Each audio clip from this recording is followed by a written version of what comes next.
We're good?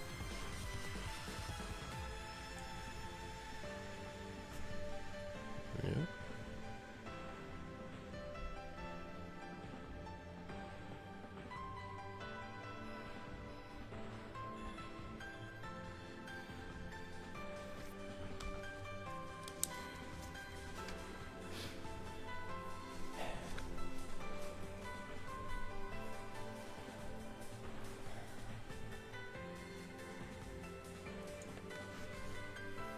Alright. For anyone hopping in at a different time, we're up against Burn Castle, and this is her puzzle for us.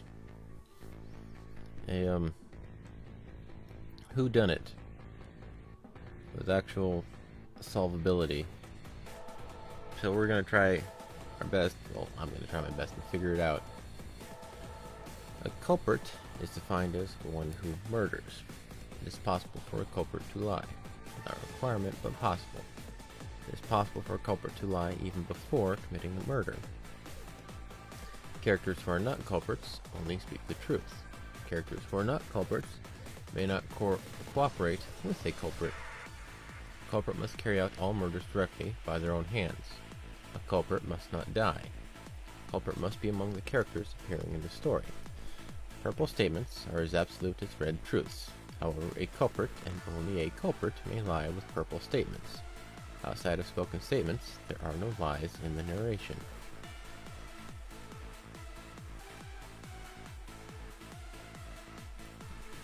Alright. The rules are pretty straightforward. A culprit is one who murders. They have to kill somebody. And they are able to lie before they turn into a culprit.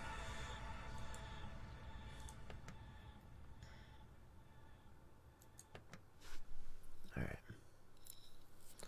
So I only had like a half hour or so to try and work out some of the stuff.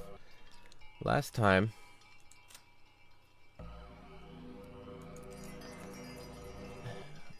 we deduced, because of red, Shannon is not a culprit. He is the only one verified by Red to be classified as killed. So his statements are true. The only question is, the first Twilight is the troublesome one. Dr. Nanjo and I confirmed that Genji-sama was dead.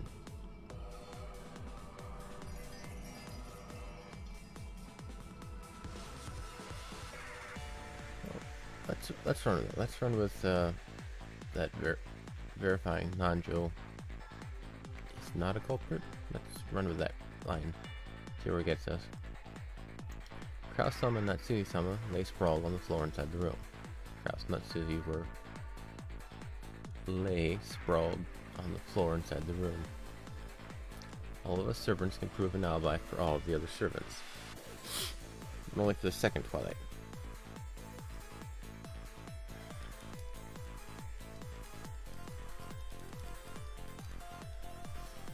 Okay, so let's go with the assumption that Nanjo is not a culprit because of what Canon says in the first Twilight.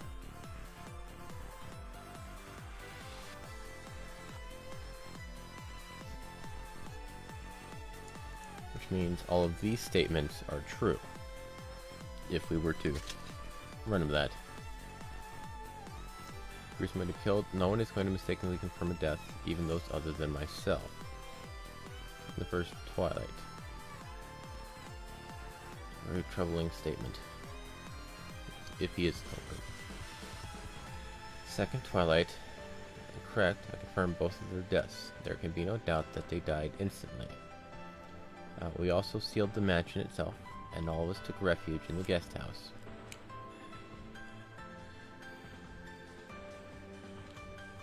I also examined her and confirmed her death.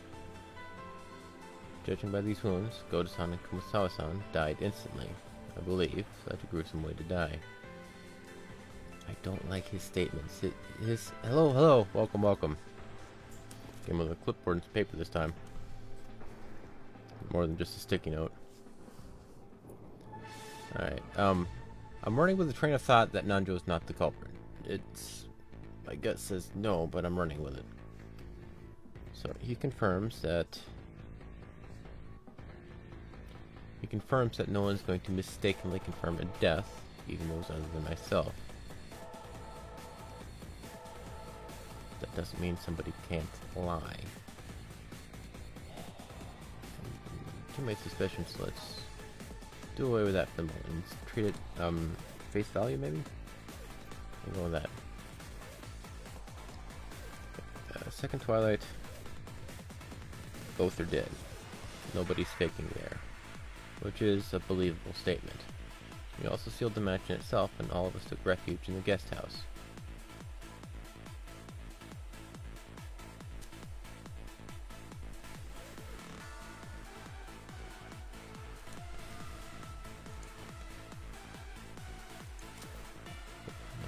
Second Twilight. Seals in the room. The group sealed the room at the same time they left. No culprit joined the group as they left. Also, all of the seals in Natsuhi's room, the dining hall, and the mansion itself will not be broken.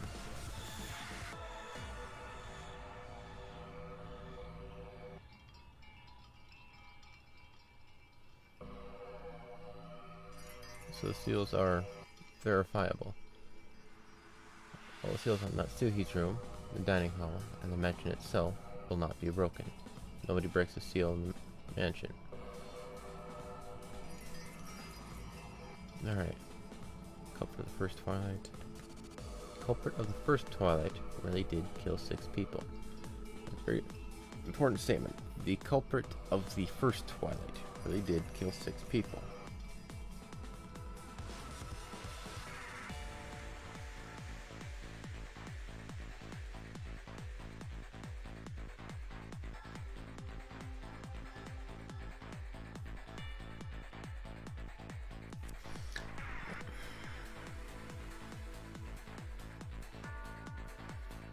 That statement is so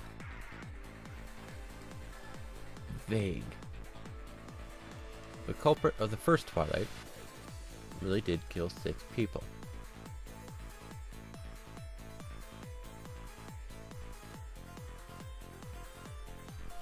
I'm gonna have to look through that again. Second Twilight.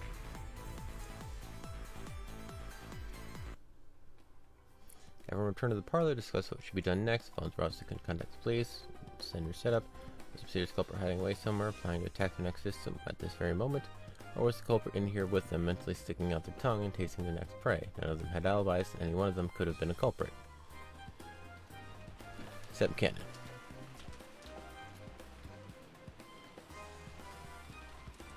We could also... Since Cannon is dead... We could go with the assumption that Shannon is dead as well. Via them being the same person. So Shannon could be a verifiable non-culprit. However, that tension only didn't last long. By midday, everyone got tired of arguing and decided to take a break. Perhaps Natsuhi and Natsu went each other alone up to the second floor. That was the beginning of everyone separate ways. Such as said bathroom gets to the end of this lane. They split up, did random shit. However, no matter how much time passed, Kraus and Natsuhi were the only ones who didn't return. Calls from both Kraus and Natsuhi's room using the phone line, but that was no answer. Something might have happened. Everyone headed to Kraus and Natsuhi's room together. Okay. In Natsuhi's room, they found Kraus and Natsui lying sprawled on the floor. Madam's room was locked. It's just like the dining hall. After getting everyone's permission, I unlocked the door. Kraus-sama and Natsui-sama lay sprawled on the floor inside the room. Dr. Nanjo checked their pulse. Then he announced that the 2 of them had died instantly. Correct. I confirmed both of their deaths. There can be no doubt that they died instantly. I searched all over the room looking for a clue. In the end, I found that the windows and doors had all been locked, making it a closed room. Hey, welcome. Another closed room. Considering still have master key, so we'll be suspected again. But have no fear. After Madame began to suspect us, we started keeping an eye on each other. All of us servants were together the whole time. All of us servants can prove an alibi for all of the other servants. Now that's interesting. So you're saying the closed room is even more complete. In case the first closed room, no one had an alibi. So for this closed room, all of them have alibis. In this world, the servants themselves become living master keys and serve blah blah blah. We decided to preserve the crime scene as it was. We put packing tape all over the outside of the doors and windows, sealing them. I'm sure the culprit left some sort of clue in this room. We made sure that no one would be able to enter or leave until the police arrived. And then we did the same thing to the dining hall. We also sealed the dining hall in the same way. Jessica, they all verified some seals. We reached the conclusion that the entire mansion itself should be preserved. We also sealed the mansion itself and all of us took refuge in the guest house. So that was, I think, Bella and Jessica who did the sealing comments. Sealed the whole mansion, packing tape on all the windows. They used lighter for the third scene. All of the windows have steel bars, so it's possible to leave by them. Therefore, we'll say that they can seal the whole mansion by sealing 2 doors, front and one in the back one. Makes it easy? Yes, it does. What do you think? Actually, killing 2 people in that suite room would be easy. Someone just had to knock and get them to open the door. However, they couldn't lock it afterwards. Well, the servants can lock doors, but all the servants have alibis. Unless the servants are all in it together, more importantly, they can't be. The first twilight has me suspicious. I think that one of the 6 who died in the dining hall was actually alive and committed the crime. It's because of Erica. I can't help but be suspicious when people are examining corpses. Yep. So you think that one of the first 6 was alive? Yeah, and afterwards they killed Kraus and Natsui. Then they locked the door from the inside the room, and found a good chance to escape. That theory does make logical sense. I'll say it in red. The culprit of the first twilight really did kill 6 people. And I'll take a shot at the blue truth. Here's the true nature of the closed room. The culprit locked the door from the inside, then hid in Natsui's room. Then after everyone left, they found an opportunity to escape. Sure, I'll deny that in red. The group sealed the room at the same time they left. No culprit joined the group as they left. Also, all the seals in Natsui's room, the dining hall, and the mansion itself will not be broken.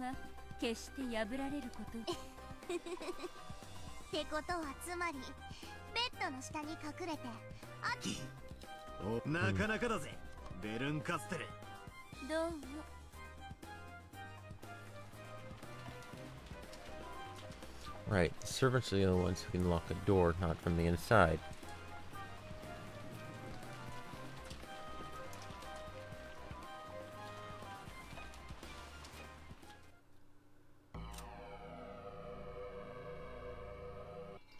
So how is that door locked?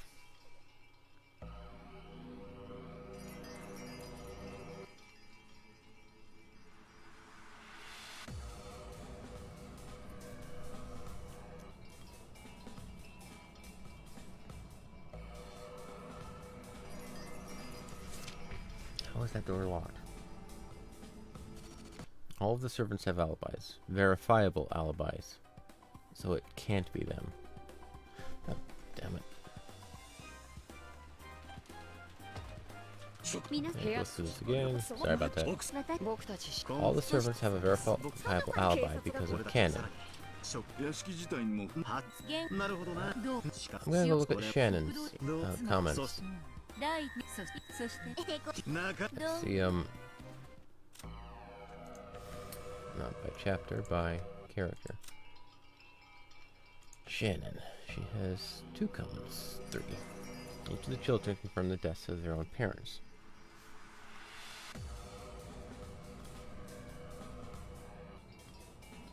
She didn't confirm the death, she confirmed who confirmed them. Okay. Children confirm the deaths of the parents. Battler, them. George, them. Jessica, them. Rosa, her. I unlocked the door of the second twilight.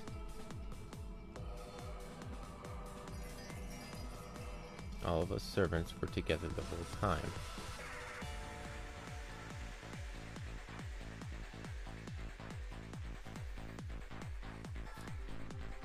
That's what he's saying. destroyed Genji's master key.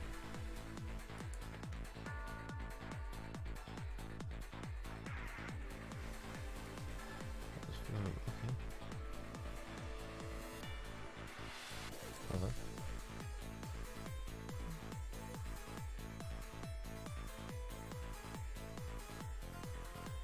So the servants are the only ones who can lock and unlock doors. The keys are bound to them, so nobody can steal it. Let me look at that rule again. Couples life. Leading characters are not couples. Speak the truth. Characters are not couples. Culprit may carry out murders. Culprit may attack. Assuming the rest of us as spoken statements, there are no lies in the narration. That's just the culprit rules.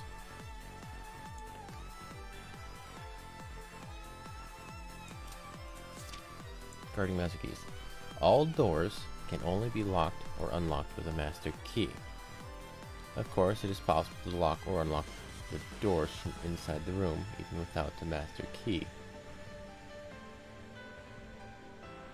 We consider master keys to be the only keys that exist. There are 5 master keys total. One is held by each of the servants. Okay.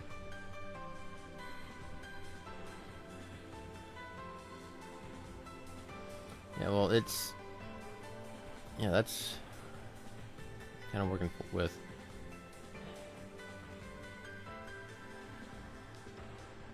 Since I can't tell who is lying, and they don't always have to lie, they are able to lie when it works for them. It's much harder to narrow down, but give me a minute. There are 5 master keys total. One is held by each of the 5 servants. Keep the master keys on the person at all times, so it's impossible for them to be stolen, handed, or used by any other human other than themselves.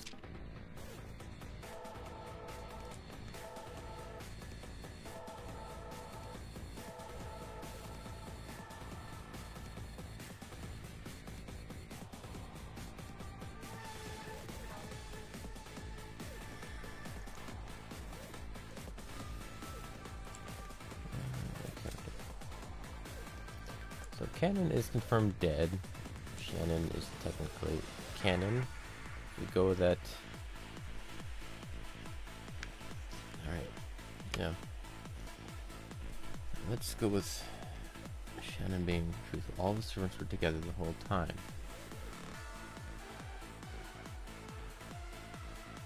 It's an assumption.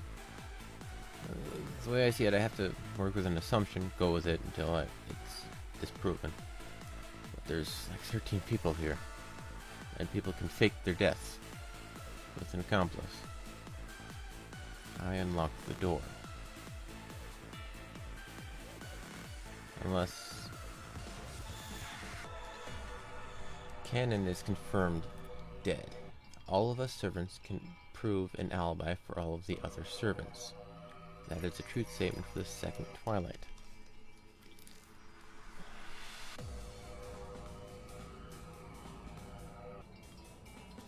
Can prove an alibi for the other servants. They all are cleared of the second Twilight.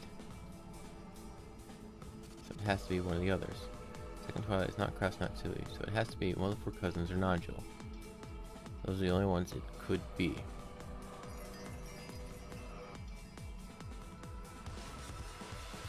That only stays true for the second Twilight. Which one does Shannon die in? I think that's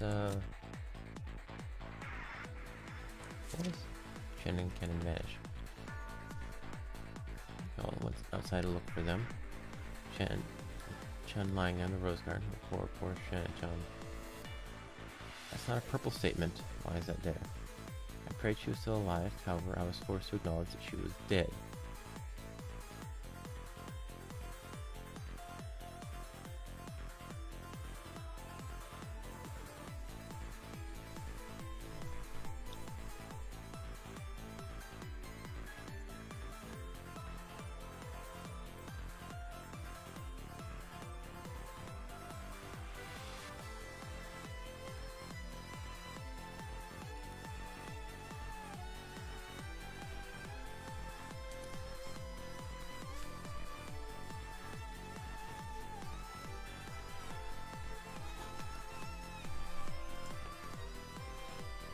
not one of us has an alibi. Oh yeah, George me killer? How could I have killed her? That's right, George Nissan couldn't kill her. Ooh. At the very least, George Nissan couldn't possibly have killed Shannon. To turn around, everyone other than George Aniki could have killed her. Let's go with Battler's statements is true as well. He's a pretty safe bet.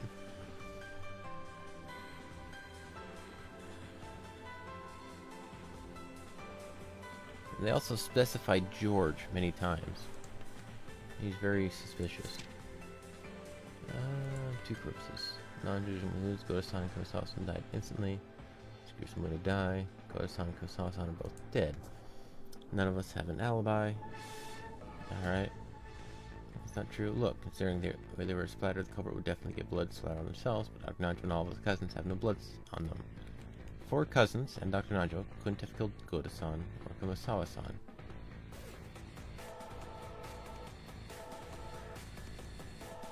Jessica is confirmed dead in the last one. She probably died instantly. There's no way she could live through this. George Aniki, Maria, and I couldn't have killed Jessica.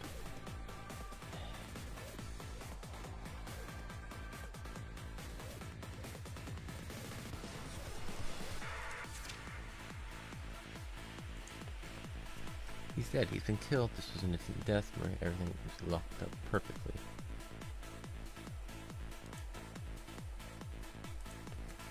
He's dead. He's been killed. This was an instant death. Everything is locked up perfectly. Maria, Battler, George, Nissan, and I couldn't have killed Dr. Najo. Okay, no one could kill Dr. Najo inside the guest house. It's proof that Dr. Najo didn't leave the guest house.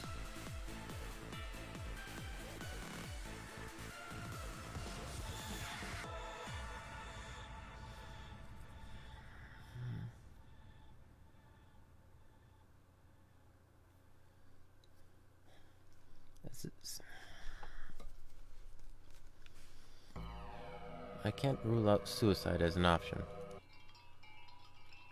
That I probably should, but it is always an option. From the looks of it, Shannon's death.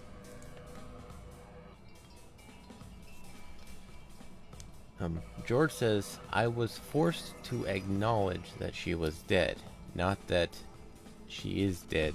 I was forced to acknowledge that she was dead. Word specific. Nanjo, I also examined her and confirmed her death. Why do we have those two statements? Those two statements are the same, of sorts. It's very odd. If we go with the thought that George is the killer, or a culprit,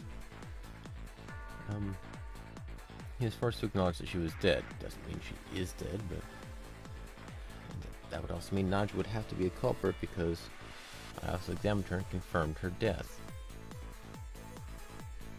So George and Najo are a culprit, followed by potentially Shannon.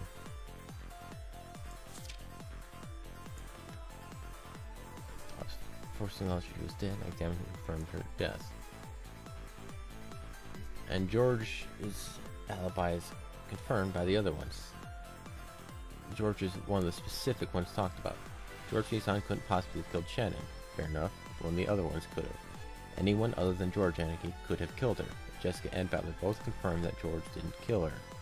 It has to be very specific because it's an exception. You look at the exceptions and you can find the rules. And we destroyed the master key Shannon had held on the spot. They destroyed the master key of Shannon's.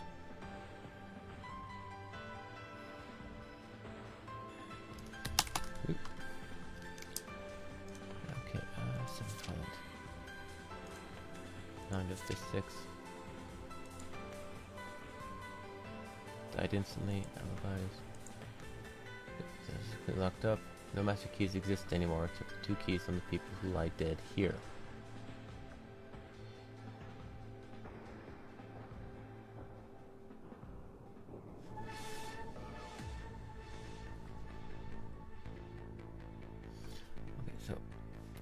Okay, this one was the 5th, 6th. Let's reread that for a sec. 5th, 6th.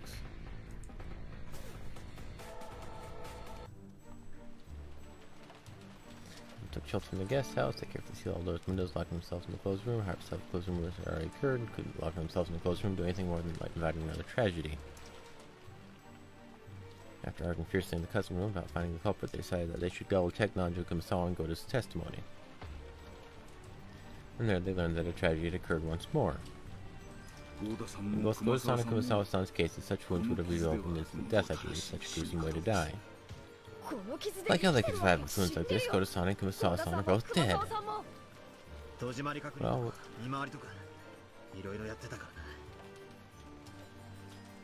Jessica. Well, we've been busy keeping a lookout, locking up and all that. Once again, none of us has an alibi. That's not true.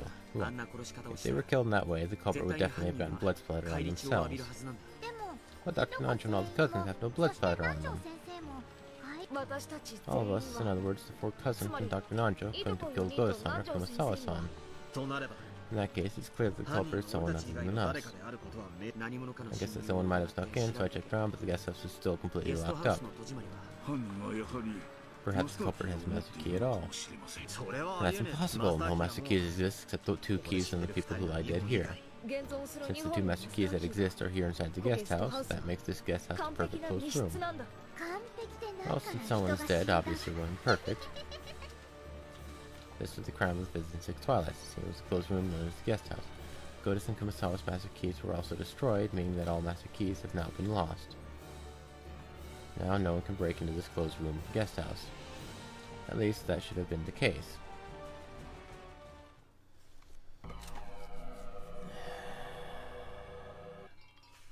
The 7th and 8th. Damn it.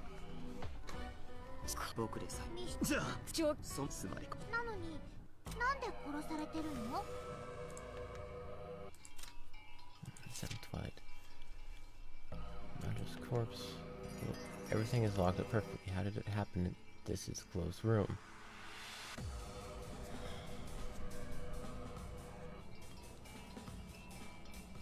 This was an instant death. Possible just by strict death. Maybe Battler George Nissan and I couldn't have killed Dr. Nanjo.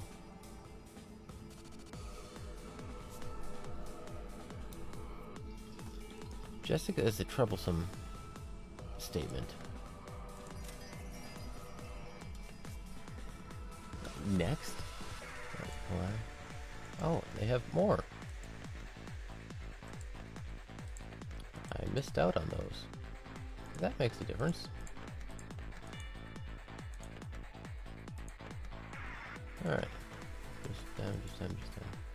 Okay, the 3 cousins have more than just the ones there. Okay, let's... Jessica's statements are very hard to counteract. I found that the windows and doors were all locked, making a closed room.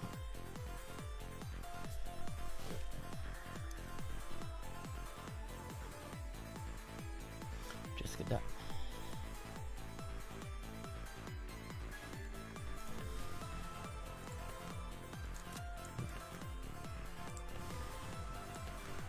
Chapter. She probably died instantly. There's no way she could live through this. Battler Maria George Maria.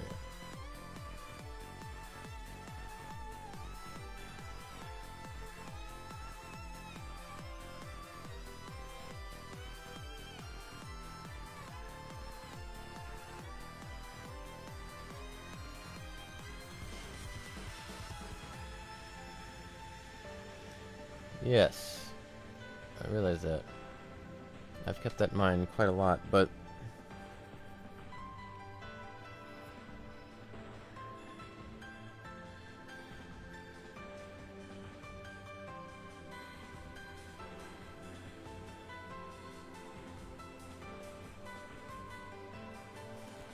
That statement only works for the second Twilight.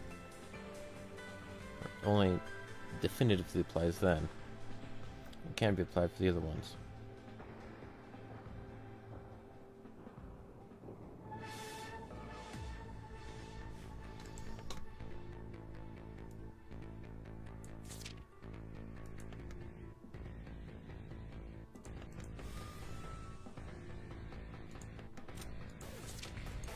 Give me a sec.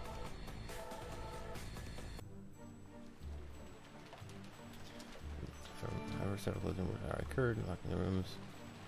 Help out. Arguing fiercely with the customer about finding the culprit, they decided they should double check Nanjo Kumasawa and Go's testimony. Everyone took shelter in the guest house. And there they learned that a tragedy had occurred once more. Go-san, such a gruesome way to die. I felt like it's wounds like Go-san and Kumasawa are both dead. Well, we've been busy keeping a lookout and locking up and all that. Once again, none of us has an alibi. It's not true. Look, if they were killed in that way, the culprit would definitely have gotten blood splatter on themselves.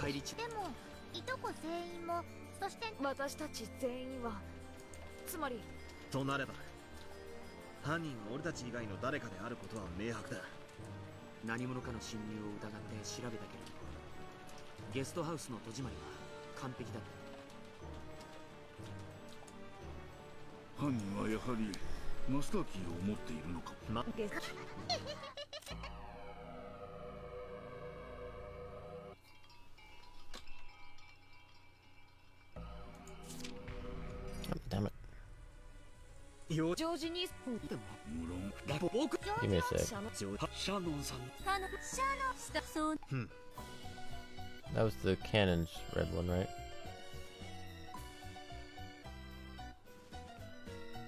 Cannon goes missing. From now on, Cannon's tree has been killed. Cannon's tree is being destroyed.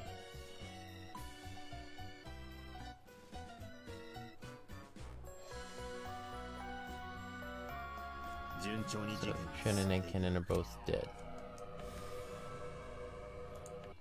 Alright,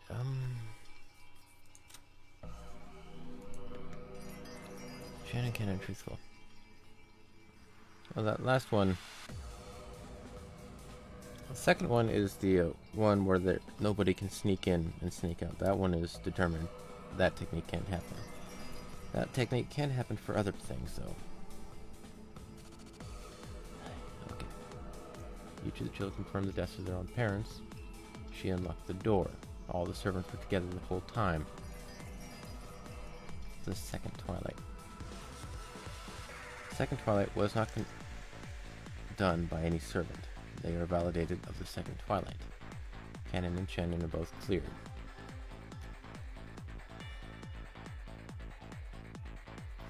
A culprit cannot die.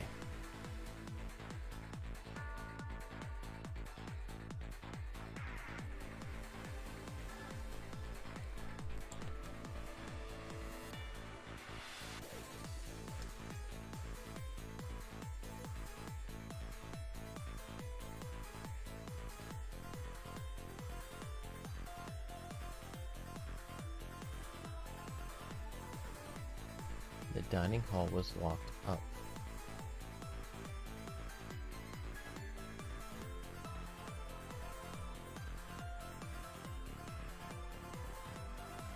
Madame's room was locked. It's just like the dining hall. We destroyed the master key Shannon-san had held on the spot.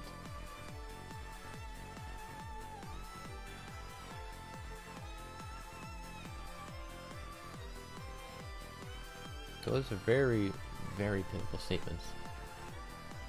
If Goda's culprit, the dining hall could not have been locked up. It could have been just unlocked at the time. He's served, so that doesn't matter, but he still said that. He verifies that it wasn't locked at the time. When I unlocked the door with the master key, a terrifying sight awaited me.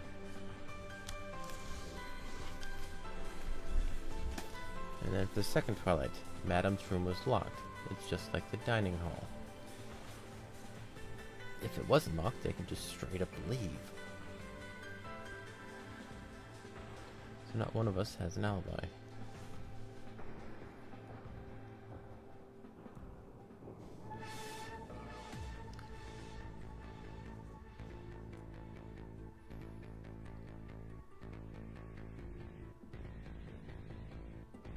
We destroy the message Shannon held on the spot.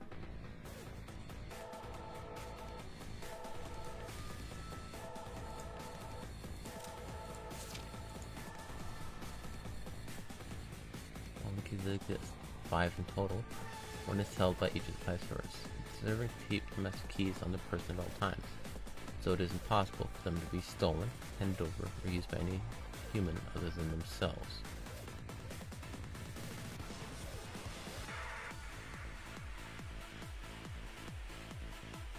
Stolen, handed over, or used by any human other than themselves.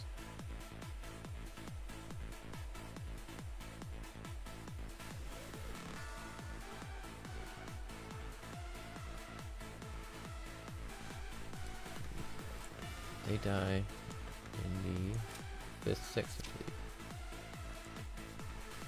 The guest house is still completely locked up.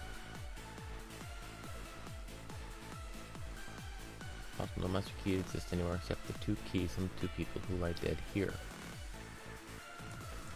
corpses. Judging by these wounds, Goto-san and Kumasawa-san died instantly. Goto-san and Kumasawa-san are both dead.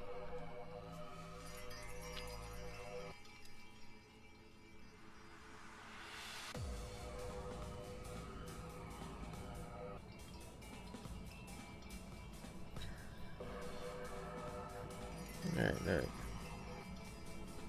Going too many paths here.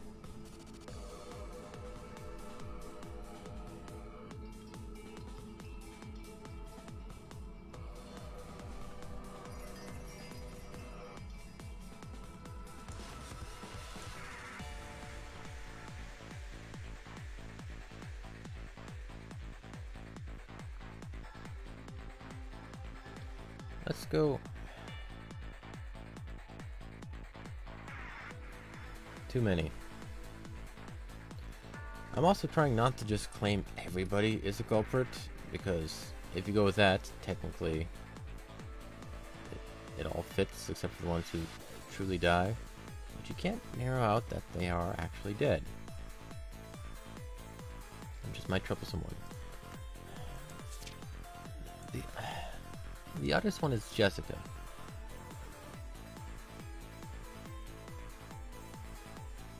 If she's a culprit, why is she dead at the end? And George says she probably died instantly. There's no way she could live through this. 2 people verify that she's dead.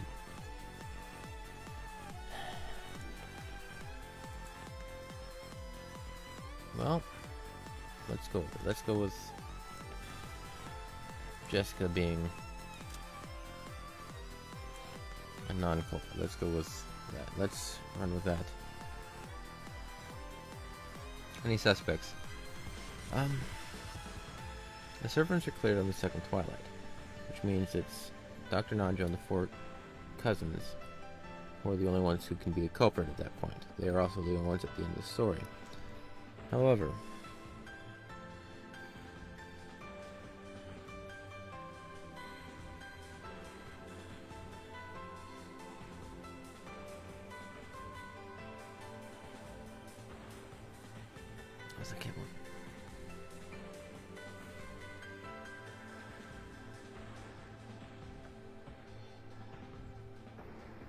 there is also how the locks work and like how far you want to stretch possibilities. A lot of doors you can turn the lock while it's open and then close it, and the door now becomes locked. I'd like to discredit that possibility simply because it circumvents some of the rules and kind of nullify the impossibility of a hell of a lot of things, but that's never been talked about before. But howdy, welcome. This may be an interesting one, this may be a boring session. I'm dedicating like the entire session to trying to figure out this puzzle without any in-game hints. Jessica now actually looks like a very potential suspect. Okay. The 6 from the first murder, right? That was in the dining hall. And then they found it. The second murder, all the servants are cleared. And it was Kraus and Natsuhi who were killed. Jessica has a competent reason for... Mike, by the way. Welcome. Mike, by the way. Alright. I don't think I recognize the name. I think he's changed it a couple times now. Anyway, welcome. I'm working on murder case here.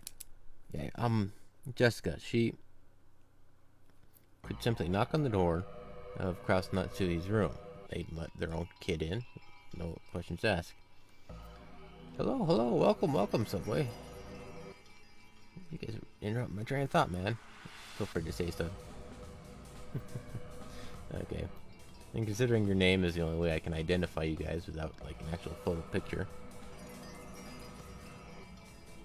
Alright, but yeah. Okay, Jessica went in, killed Kraus and Natsuhi. And then left. How did she lock the door? Okay.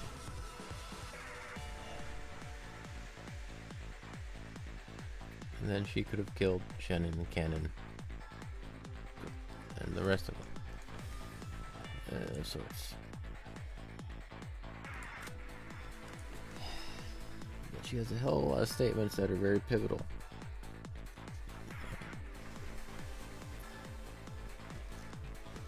Second Twilight.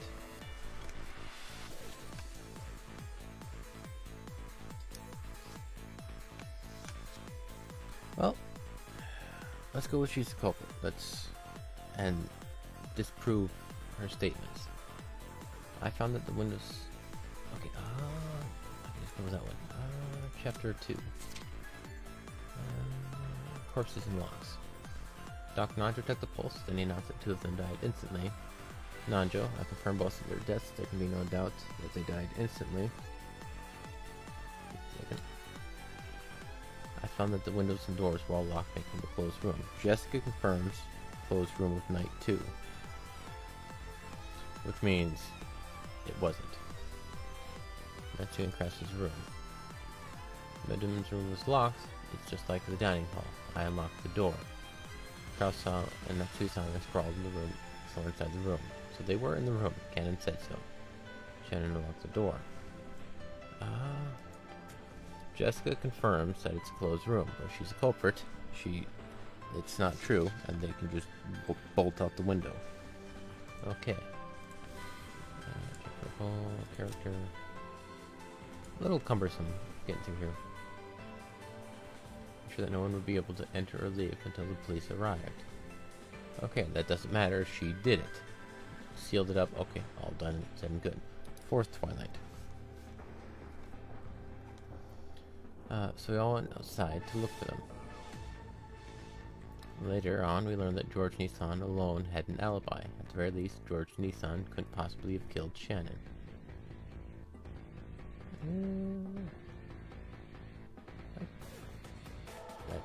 If she's a culprit and she did it, that technically doesn't matter. We all went outside to look for them. I'm gonna have to look at the fourth Twilight a bit more. But that statement, it doesn't discredit her. Okay, fifth, sixth Twilights. Goto-san and Kusama-san are both dead. But Nanjo also confirms their deaths. Fifth and sixth. Seventh. All of us, in other words, the 4 cousins and Dr. Nanjo, couldn't have killed Goto-san or Kumasawa-san. She's saying that could be gone. He said he's been killed. She's the one who said the 7th Twilight. Possible, judged by the circumstance. Maria, Battler, George, Nissan, and I couldn't have killed Dr. Nanjo. She's the one saying that. That is a... Okay, chapter 4th. Shannon, Cannon, Spanish. We all went outside to check for them. Shannon, that's not a statement. George.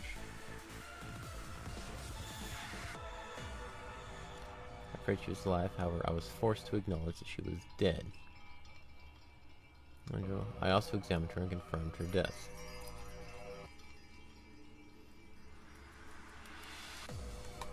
Alibis.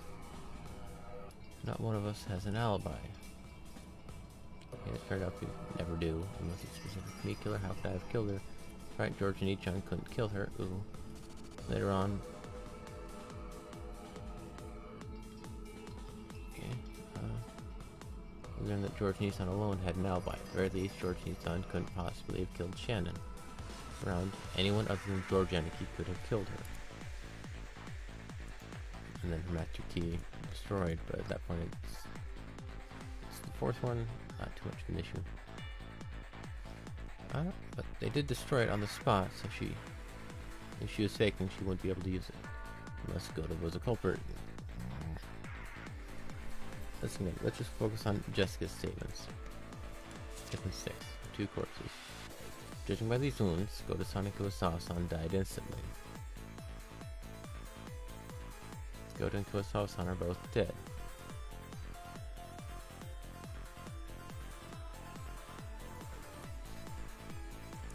Alibis. None of us has an alibi. All of us, in other words, the 4 cousins and Dr. Nacho couldn't have killed Goda-san or Kurosawa-san. It's not refuting them. The guest house was completely locked up.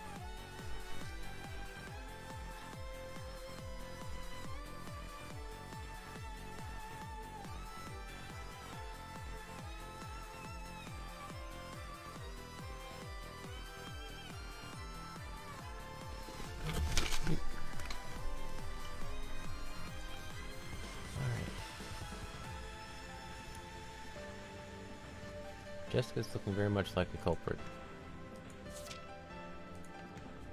He's dead. He's been killed. This was an instant death. Everything is locked up perfectly. Nothing happened.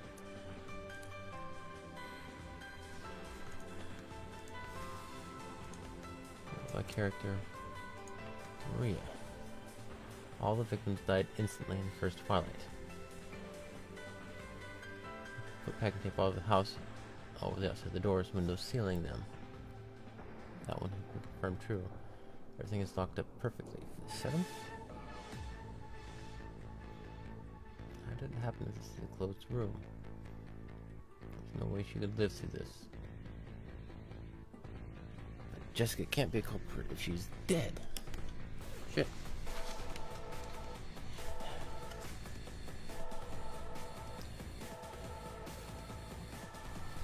He was going to kill Jessica. But Jessica can't be a culprit if she's dead.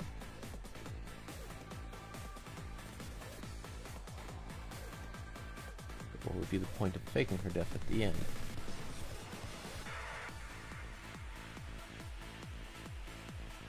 But it's not a matter of motive or why or how. It's a matter of who.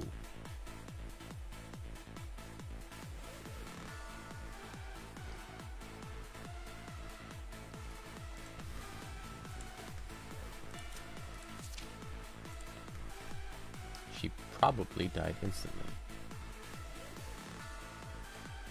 Probably? It's a red truth, so she probably died instantly. There's no way she would live through this.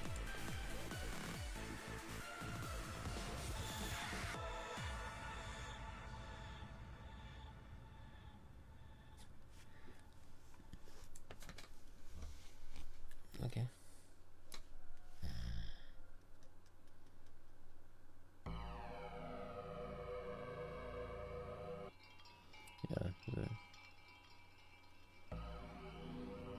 I know there's multiple culprits. That's mostly a given at this point. They word things specifically and how it is. There's got to be multiple culprits.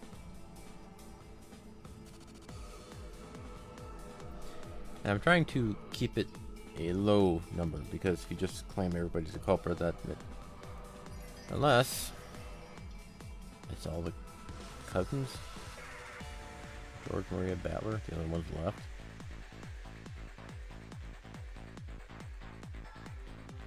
At this point, if we go with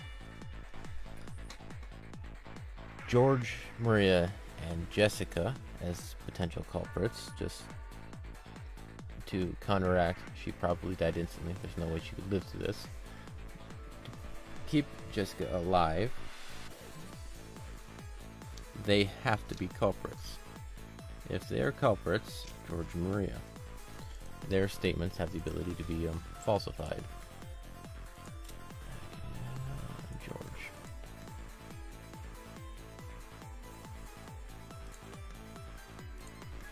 Because at the Maria Chan could, as if Maria Chan could kill anyone. Maria Chan couldn't kill anyone, and Maria, George, and Yi Chan couldn't kill an adult. They both verified that they can't kill other people, which is a very powerful statement. If Maria, George, and Jessica are all culprits, because if Jessica is a culprit, and these two verify her death, that has to be a lie. Therefore, those two have to be a culprit to keep Jessica a culprit. If that's the case, let's go through their statements here.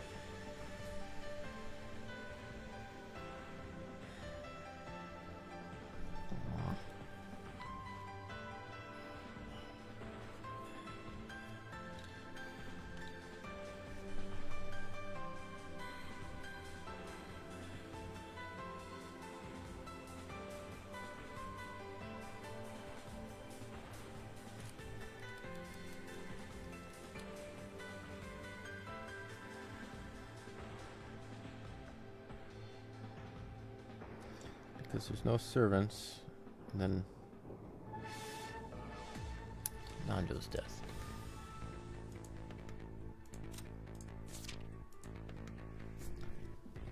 He's dead. He's been killed. This was an instant death. Everything is locked up perfectly. They're the ones who make the statements.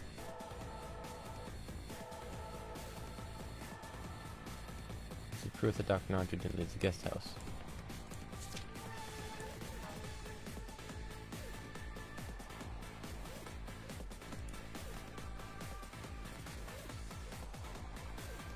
George and Maria and Jessica. Yeah, it has to be them. If they're the culprits, it clears up all of the three, bottom three, 5th, 6th, 7th, and 8th. Just this corpse. George and Maria confirm her death, but if they falsify that, then they also falsify the 7th. Because Jessica, George, and Maria are the only ones who confirm shit.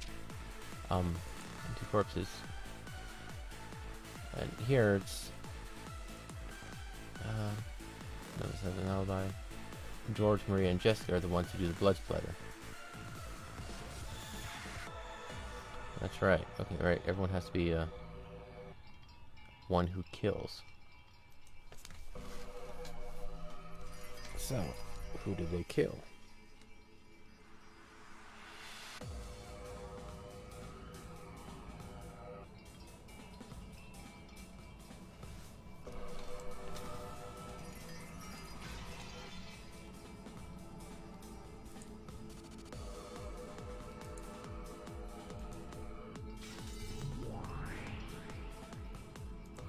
I just was curious about that for a second. Sorry about that.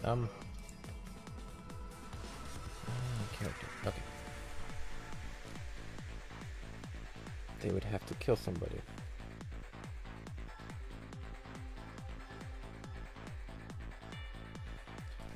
Let's go with George, Maria, and Jessica as the culprits. Anybody technically has the ability for the first Twilight. Cousins and Nanjo have to be the ones for the second Twilight.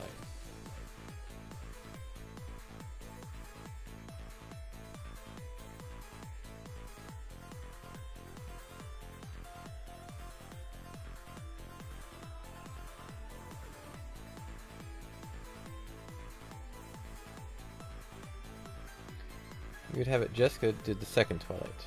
Well, let's just go with it. knocked on the door. Her parents were there. She killed them. Leapt out the window after locking the door.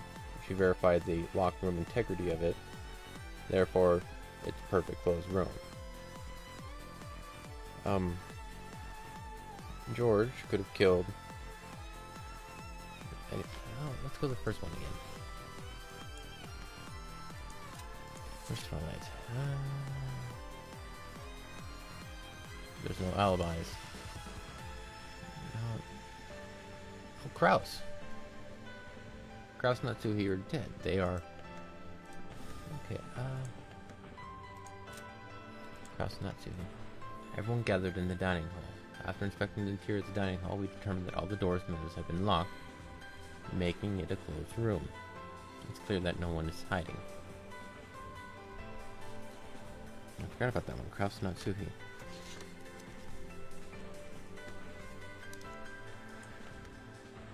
We destroyed Genji's master key. That's... Okay. So Kraus. It's clear that no one is hiding. Everyone gathered in the dining hall. After inspecting the interior of the dining hall, we determined that all the doors and windows had been locked, making it a closed room.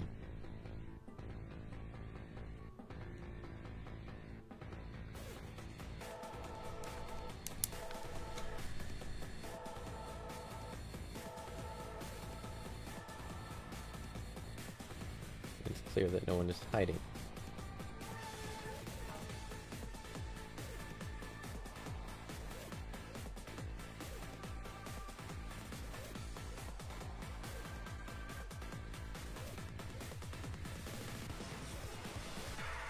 So how was the first one done then, actually? So no one's hiding in there.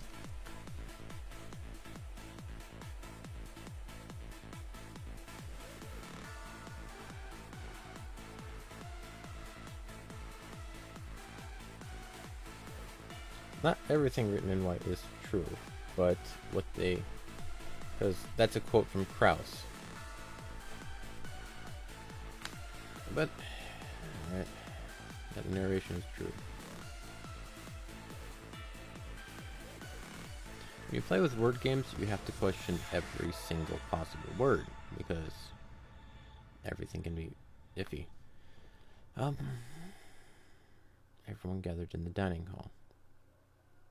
It's clear that no one is hiding.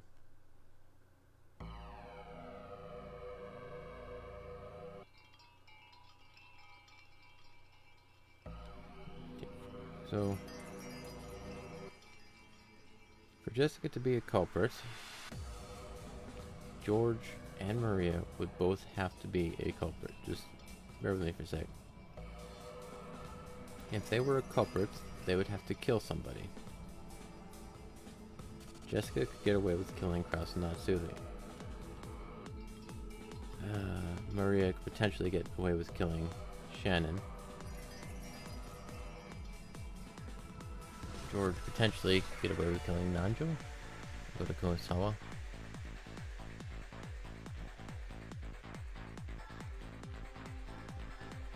Next got odd train of thought.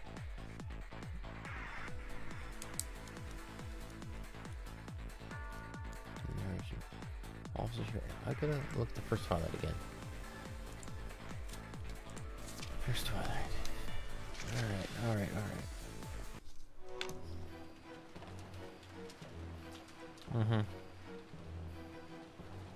Yeah, it looks like Jessica is unlikely to be a culprit. Even though it would work up nicely. She herself would work nicely, but everyone else having to cover for her makes it fall apart.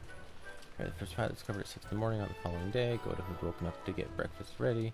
Went to check on the adult siblings who had remained in the dining hall since the previous night because of the family conference. Tell us about when you discovered the crime. The dining hall was locked up. Of course, there was locked on door in the dining hall. They usually remained unlocked. I knocked, but there was no answer. That's when I arrived. I recommended that he try unlocking the door just in case. When I unlocked the door with a master key.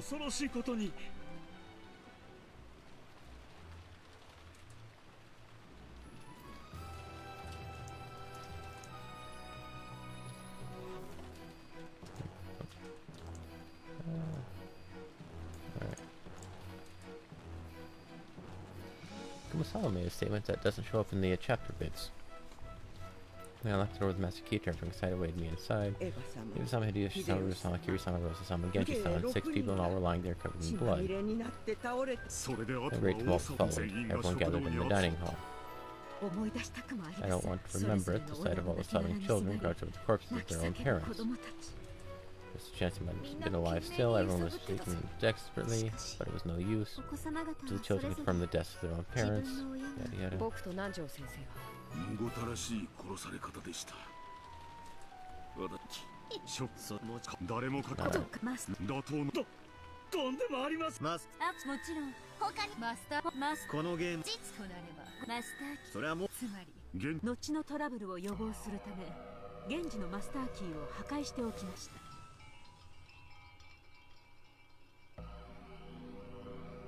So, Jessica can't be a culprit.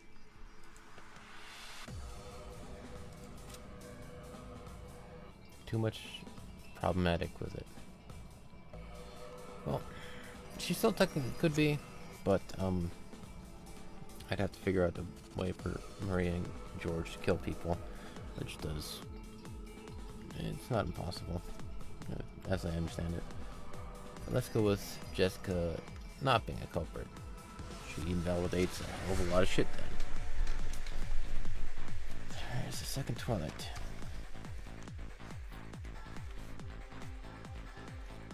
I found that windows and doors were all locked, making it a closed room.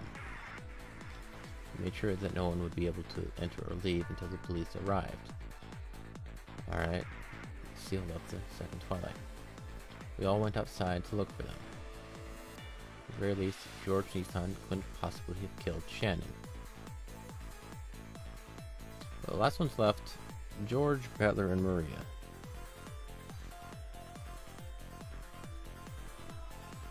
Of them, they have to be culprits. At least one of them has to be a culprit. Goto-san and Kumasawa-san are both dead. Which means Goto and Kumasawa-san are not culprits.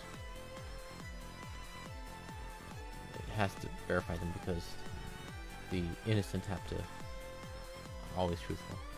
4 cousins and Dr. Nanjo couldn't have killed Goto-san or Kumasawa-san. Right there, that's a very big problem. He's dead, he's been killed. Maria, Butler, George, and I all couldn't have killed Dr. Nanjo.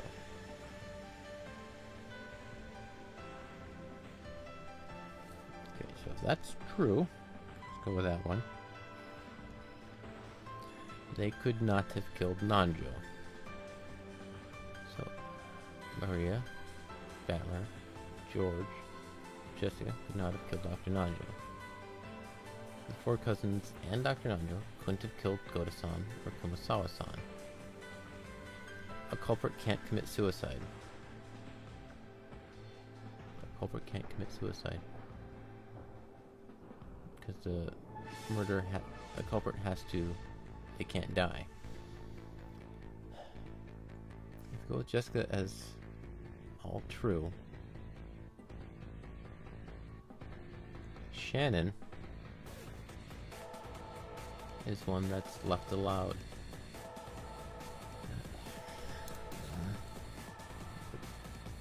Oh, that's just a key.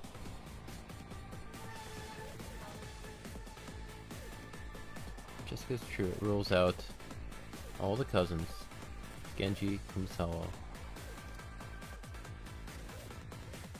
4 cousins, Dr. Nanjo couldn't have killed Goto-san or Kumasawa-san.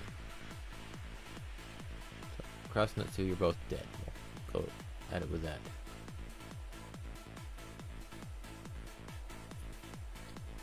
Go with Shannon being a fake culprit. Okay. So let's go with Shannon being a fake culprit. Or a fake corpse. She was 4th? Alright. Go outside, check them. Kumasawa, I found Shannon lying in the rose garden. I was forced to acknowledge that she was dead. I also examined her and confirmed her death. So, for Shannon to be a culprit, George and Nanjo have to be a culprit.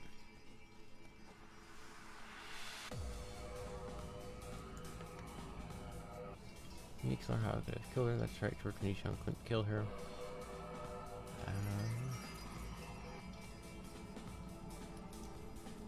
At the very least, George Nishon couldn't possibly have killed Shannon.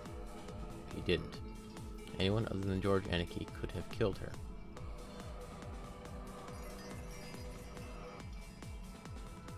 Could have, not did. Not one of us has an alibi.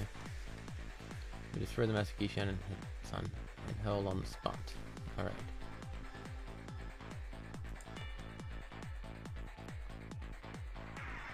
So George and Nanjo being culprits. Okay. But Nanjo... Wait. Wait.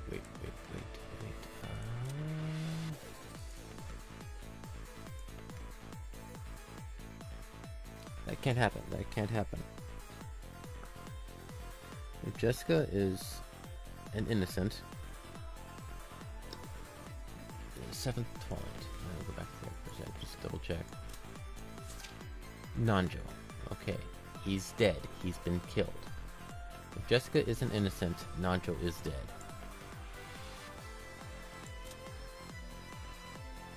Okay, if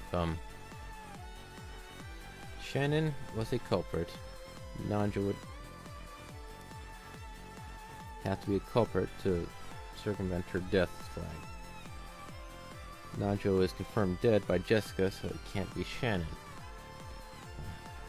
Cannon is confirmed dead by Red, very absolute, so he's Cannon.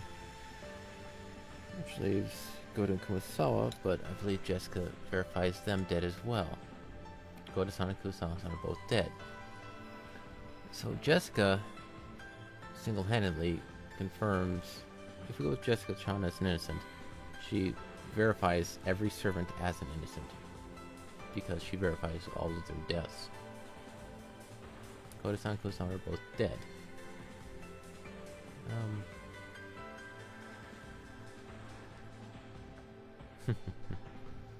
Yeah. Alright, so go with Jessica as an innocent. All the servants have to be an innocent.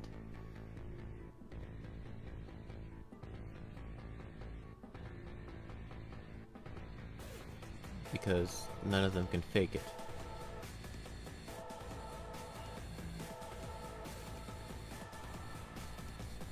Let's go with that Goto. The dining hall is locked up. Unlock the door with a master key. Madam's room was locked, just like the dining hall.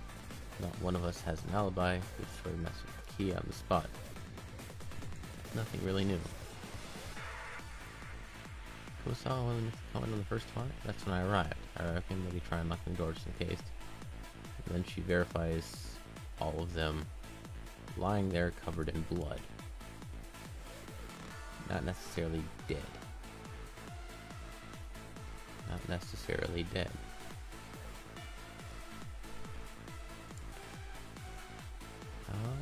All of the children confirmed the deaths of their parents. And it was canon. Dr. Nanjo and I confirmed that Genji-sama was dead.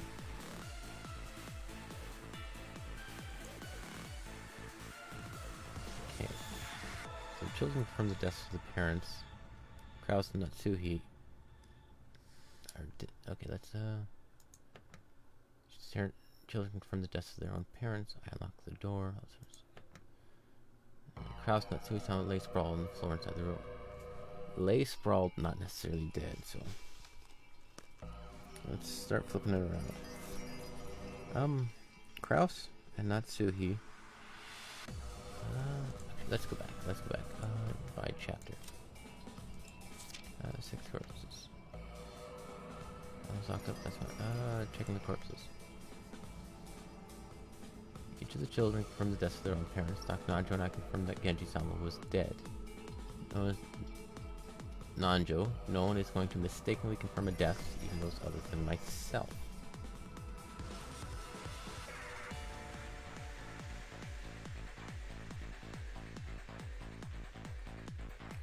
victims died instantly. All of the victims died instantly. They never specify if anybody is dead. They quite literally never specify a death, other than Genji. Each of the children confirmed the deaths of their own parents. The children confirmed the deaths, not that they were dead. Dr. Nanjo and I confirmed that Genji-sama was dead. That is the only one that is confirmed. Genji is dead. No one is going to mistakenly confirm a death, even those other than myself. Not like, I thought he was dead. So, all the victims died instantly. All of the victims died instantly. Never once did they specify who.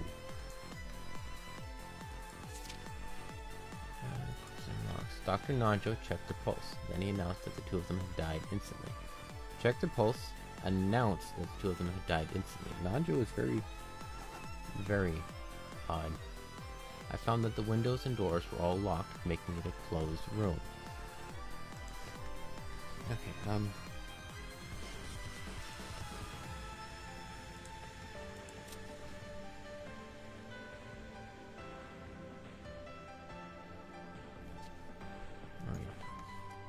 all the victims died instantly. We put packing tape all over the outside of the doors and windows, sealing them. Seventh one was Nanjo. How did it happen with this closed room? There's no way she could live through this. The three of us couldn't have killed Jessica. George Nichan couldn't kill an adult. He could kill a kid, though.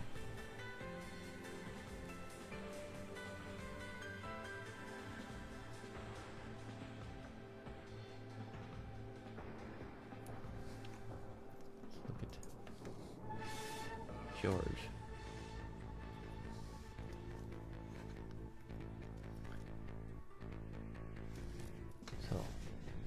Jessica is cleared innocent, as it stands.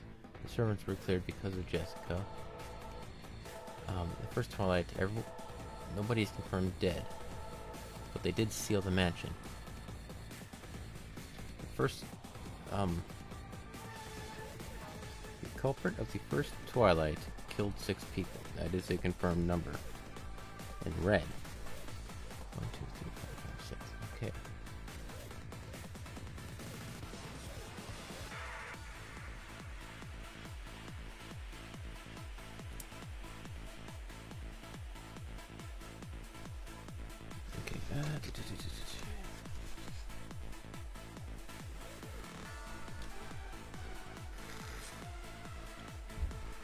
They sealed the crime scene after the second one. They didn't necessarily double check on any of the corpses, they just sealed the room and the windows.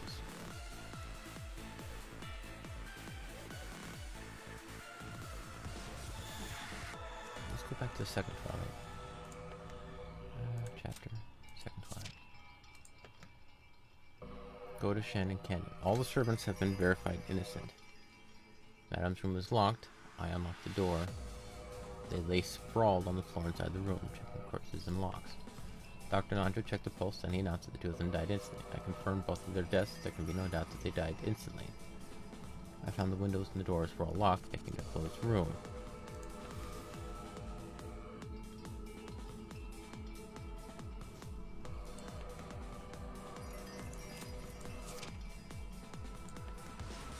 Nanjo.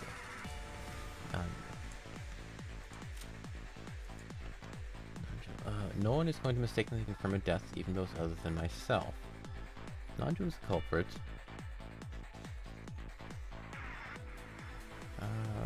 Then his death on the 7th.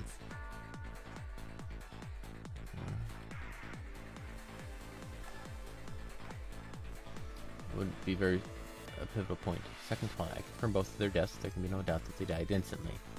We also sealed the mansion itself, and it took us. And we reached the conclusion that the entire mansion itself should be preserved. We also sealed the mansion itself, and all of us took refuge in the guest house. Fourth Twilight. I also examined her and confirmed her death. Fifth, judged by these wounds, Goto-san and Kurosawa-san died instantly. I believe such a gruesome way to die. So Nanjo's whole role is confirming death, unsealing the mansion.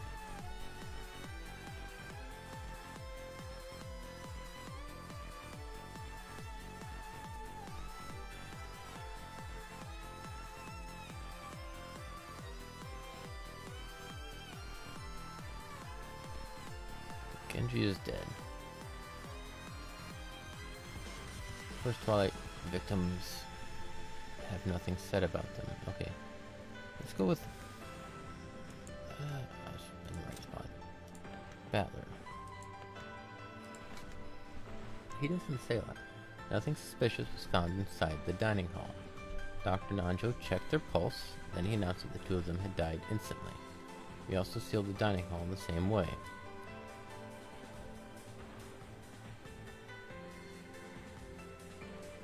Turn her around, anyone other than Georgiana could have killed her.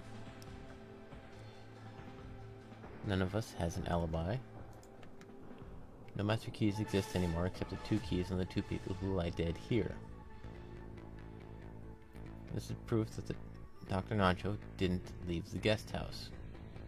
Georgiana, Maria, and I couldn't have killed Jessica.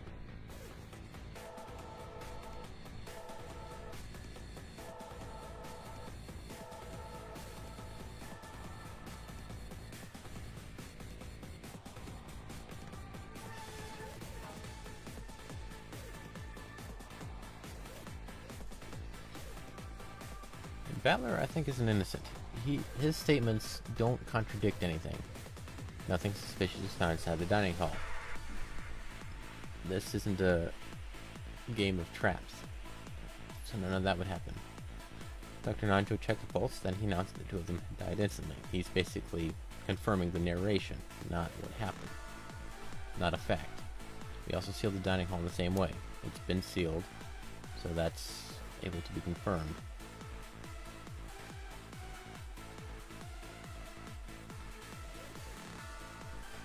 Hold it. We also sealed the dining hall the same way. That's an important one. Anyone other than Georgiana could have killed her. None of us has an alibi. No master keys exist. He confirms the master keys. No master keys exist anymore except the 2 keys on the 2 people who lie dead here. This is proof that Dr. Nacho didn't leave the guest house. Georgiana, Maria, and I couldn't have killed Jessica. Okay. I'm trying to work out who, based off if their culprit doesn't help. Okay. Okay.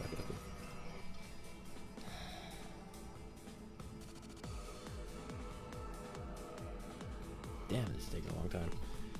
Okay, so I've confirmed that all the servants are innocents. Confirmed that Jessica isn't innocent, and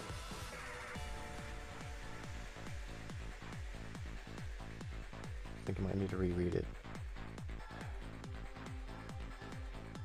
The fact that the children confirmed the deaths of their parents.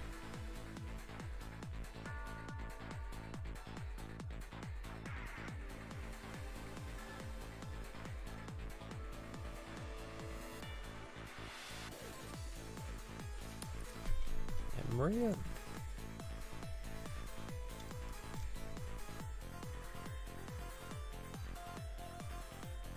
Back tape over outside the doors and windows ceiling room. Everything is locked up perfectly.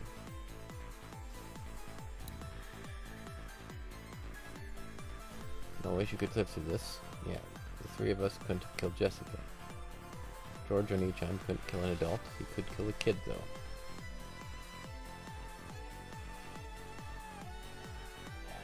Let's go with Maria as an innocent. Battler's statements. Well, the master keys are stuck to the servant, so.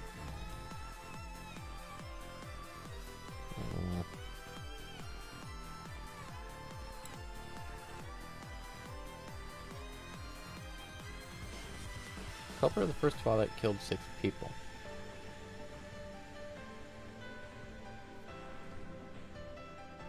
Cannon doesn't count as a kill, confirmed. He's just dead. So let's see. Shannon Go to Kumasawa. So how many actually died? 1, 2, 3, 4, 5, 6, 7, 8, 9, 10, 11, 12, 13. 13 apparent deaths.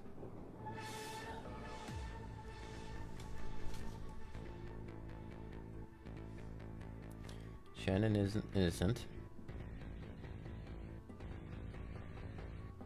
Innocence wouldn't fake a death. Innocence wouldn't fake a death because that would be helping an accomplice. Yeah, they wouldn't be doing it. The only ones who can help them are another culprit. So Shannon, go to Inquis House on are all dead.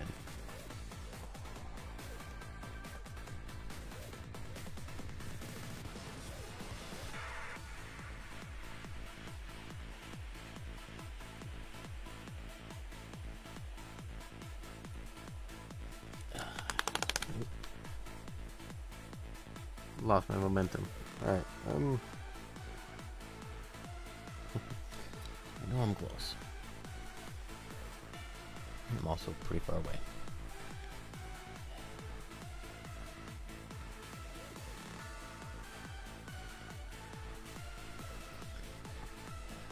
You know what, let's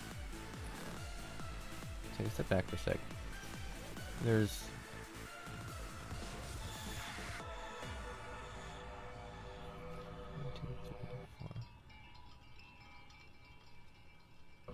6, 4, 5.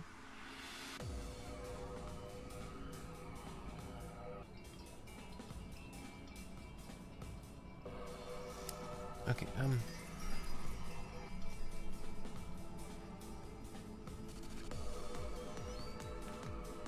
the servants are confirmed innocents. Okay, servants are confirmed innocents.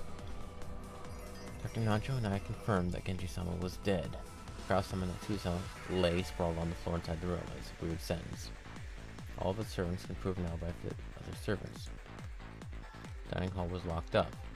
I unlocked the door with the master key. The first Twilight. Bullshit.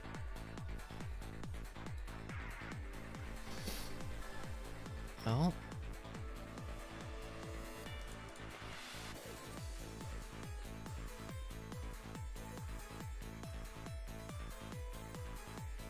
Kraus.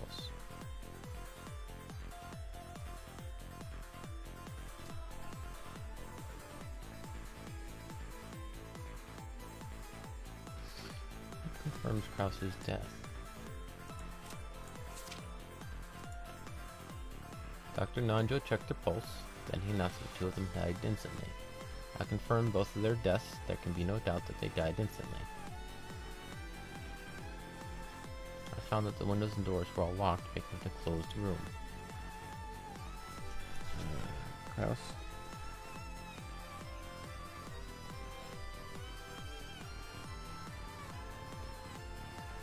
Kraus is the only one who makes statements. Natsuo, he only says, we destroyed Genji's master key. Genji is confirmed dead, so that works. That doesn't change up much. But Kraus is able to lie. Let's just go with this train of thought. It's clear that no one is hiding. Someone could be hiding in the first Twilight. After inspecting the interior of the dining hall, we determined that all the doors and windows had been locked, making it a closed room. Was a closed room? Was a closed room. Alright, but his statement, it's clear that no one is hiding.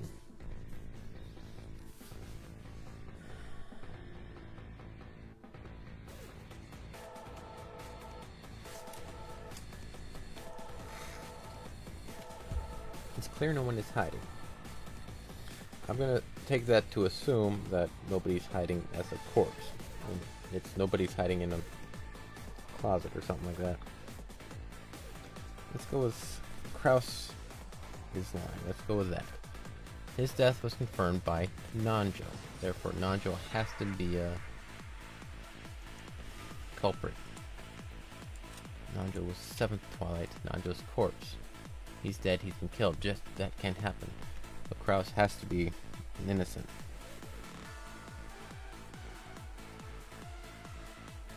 Which means Nanjo has to be in this.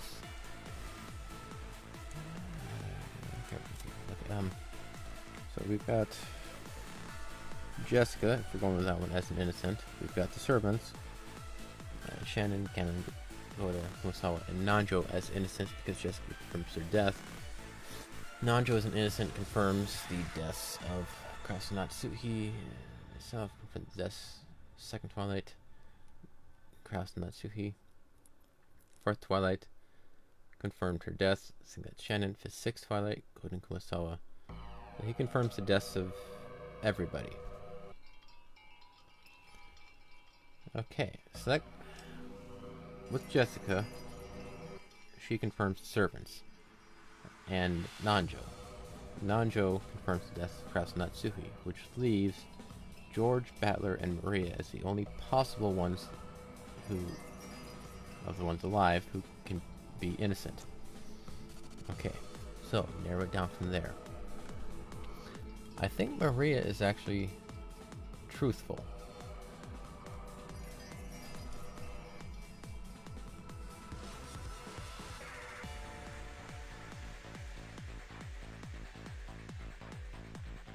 All the victims died instantly. Well, okay. For George to...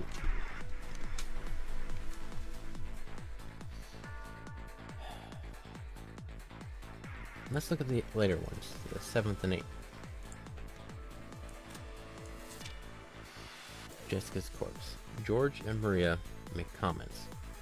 She probably died instantly. There's no way she could live through this. The three of us were together the whole time. George, Anarchy, Maria, and I couldn't have killed Jessica. Yeah, the three of us couldn't have killed Jessica. As if Maria Chan could kill someone, Maria Chan couldn't kill anyone. George A. Chan couldn't kill an adult, he could kill a kid though. Not a lot there. We're gonna do a lot of...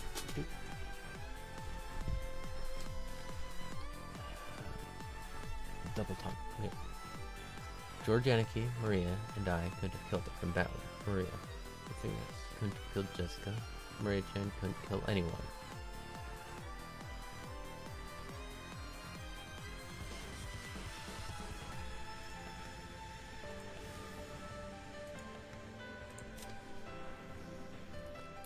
So if they're all innocents, let's go with that train of thought. George, Battler, and Maria.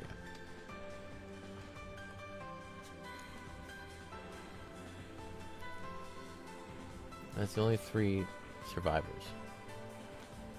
That means 1, 2, 3, 4, 5, 6, 7.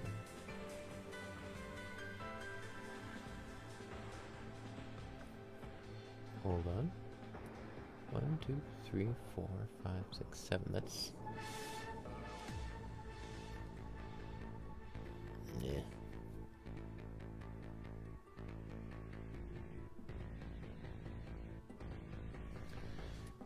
The children confirm the deaths of their parents.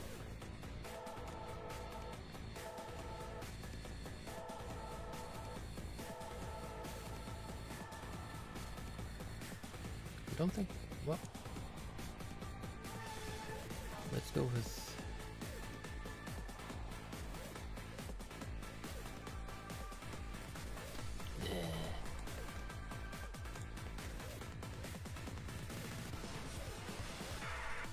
Hey, welcome. I'm getting there. I know, I'm close. I just trying to narrow it down a bit more. It's George, Battler, and Maria as the survivors. Now, how to narrow that down? We could go with they're all still innocent. No, we can't.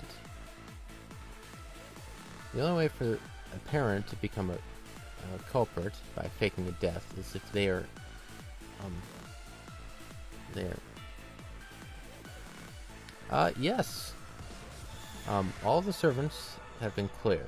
Nanjo has been cleared. Jessica has been cleared. Kraus and Natsui have been cleared. That leaves George, Battler, and Maria as the only survivors left. You're 10, just so you know. Yeah, no, it's of sorts. They've got overlapping statements, which makes it hard. And a culprit has to kill somebody and have their death, if they did die, verified by other people, which doesn't work out. I have not taken any hints yet, other than a couple comments from Beatrice here. Alright, so for the theory I've got running is, since the children confirmed the deaths of their parents, one of them, maybe even both,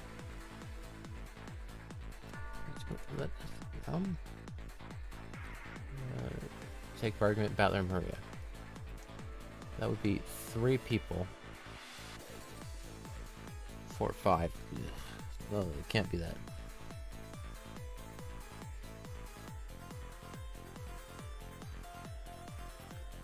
Five people confirmed. Well, let's just go with that train of thought, just see where it takes us. Battler and Maria, for instance, the shortest number of multiple culprit kids, would leave 1, 2, 3, 4, 5 total culprits. Okay, so, and the culprit of the first Twilight did kill 6 people. Let's just take Rosa, and since she didn't kill 1, 2, 3 people weren't killed, so it's 1, 2, 3. Rosa would have to kill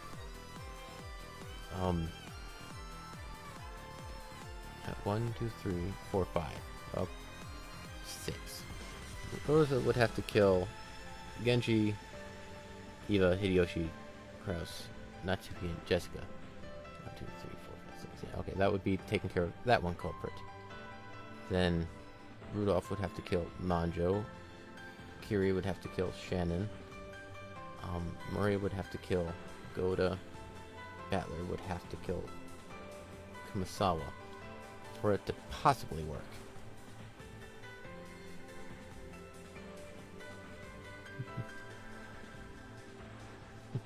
No, it's... Okay, that could technically, mathematically line up. But just barely. Okay, let's try again. The first culprit, just pick one at random, they have to kill 6 people. Let's go with Rosa, killing 1, 2, 3, 4, 5, 6. 6 people. Okay.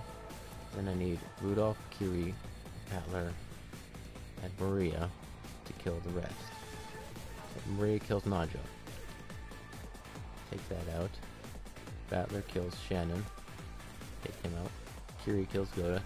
Take him out. Rudolph kills Kumasawa. That fits. Barely. So if we were to go with that setup, that's the only one that could work other than them and George and Battler being swapped. Not looking at the statement, just mathematical numbers over here. Alright, thanks man. Yeah, this stream was dedicated entirely to me trying to figure this out. If it were George and Battler lying, for instance, 1, 2, 3, 4, 5, 6. So that wouldn't possibly, that couldn't physically work. Let's go with Battler having to kill 6 people. So 1, 2, 3, 4, 5, 6. Kiri kills Kraus. Rudolph kills Natsuhi. Eva kills Jessica. Hideyoshi can't kill anyone.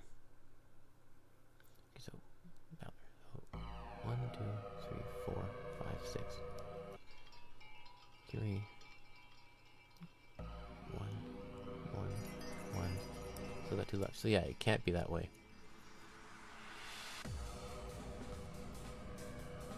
At most, it can be 5 culprits. That's the most it can be. The witch did it. The witch did it. Yeah, but I'm just looking at the possibility of it. Alright, so let's go with... It still makes logistical problems for probably the comments.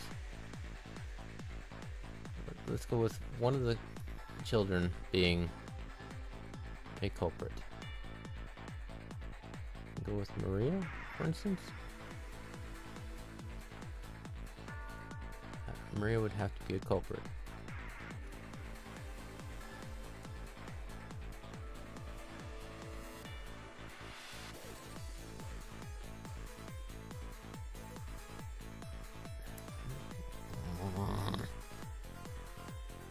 No. The culprit would have to be one who cleared... okay. No one hiding in the dining hall either. And Krause confirms that. It's clear that no one is hiding. Those two statements correlate. As first acknowledged that she was dead. That would be referring to Shannon. If the guest house was still completely locked up, this was an instant death. No one could kill Dr. Nanjo inside the guest house. Probably died instantly. Maria-chan couldn't kill anyone.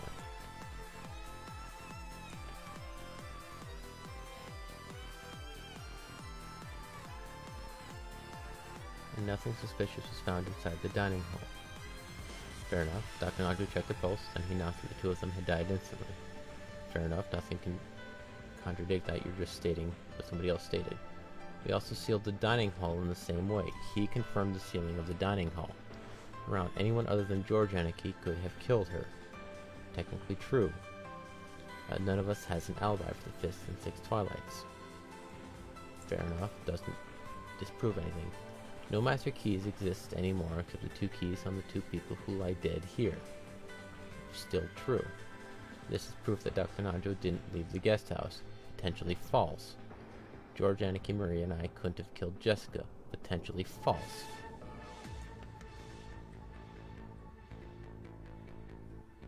Okay, let's, Nanjo.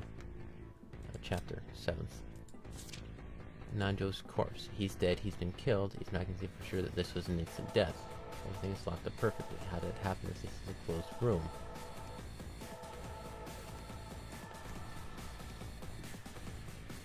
This is proof that Nanjo didn't leave the guest house.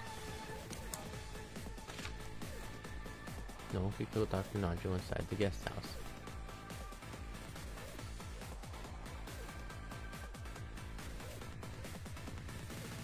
Auspicious message. Maria's battler down. I couldn't have killed Dr. Nanjo. Ace Twilight. Jessica's corpse. No way she could have lived through this. Or I couldn't have killed Jessica. Yeah, the 3 of us couldn't have killed Jessica. Maria-chan couldn't kill anyone. Okay. If we go with just... Let me go back there for a sec. George, Anarchy, Maria, and I couldn't have killed Jessica. Yeah, the 3 of us couldn't have killed Jessica. As if Maria-chan could kill someone, Maria-chan couldn't kill anyone. George Oni-chan couldn't kill an adult, he could kill a kid though.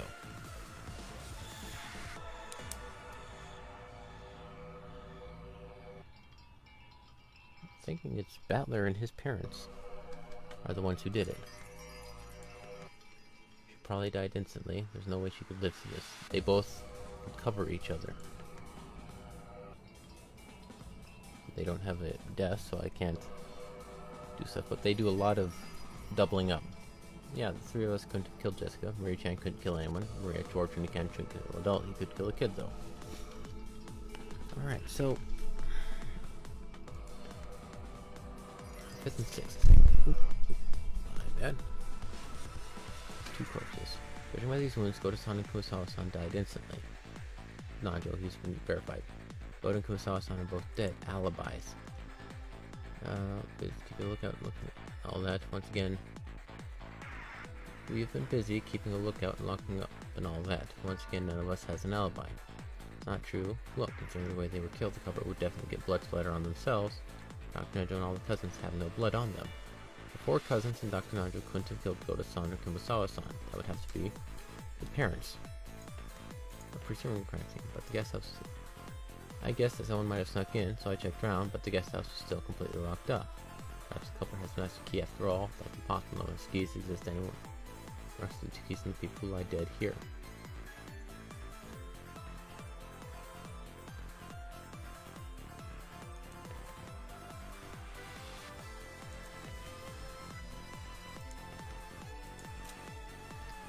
Yeah, so George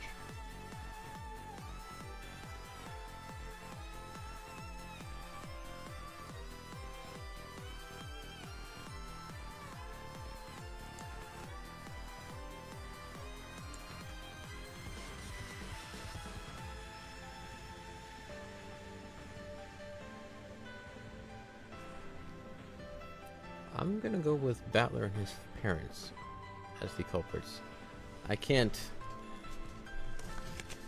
because that would fit. The culprit of the first crime killed 6 people. Let's go with Battler. So Battler is the culprit of the first Twilight. He killed 1, 2, 3, 4 people. And Rudolph Kiri killed Nanjo.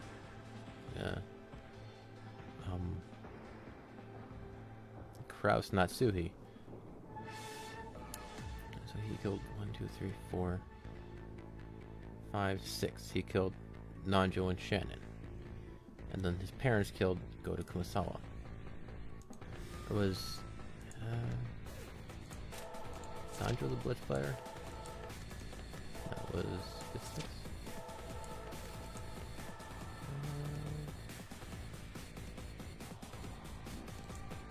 Yeah, it was Goto Kumasawa was Blitz player. So his parents killed Goto Kumasawa. That took them out. Battler killed 1, 2, 3, 4, 5, 6. The other ones, and they killed Kraus Natsuhi, then, or some such. Not pretty sure on the specifics, but that mostly fits. Other than locked rooms and bullshit.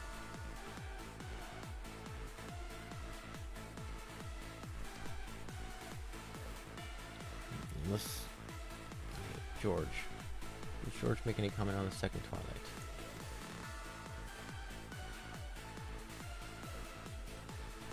Yeah, because Battler sealed the dining hall in the same way.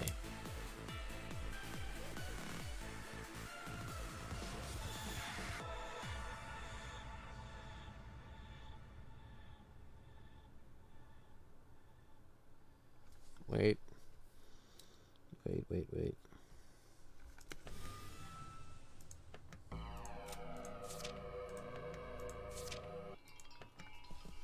The group sealed the room at the same time they left. No culprit joined the group as they left. Also, all the seals on Natsuhi's room, the dining hall, and the mansion itself will not be broken.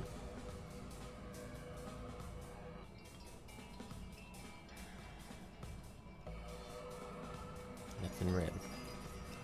But if Battler was a culprit, and he said that they put the seals up in the dining hall, and they didn't, that would allow for the seals weren't broken because they weren't put there in the first place.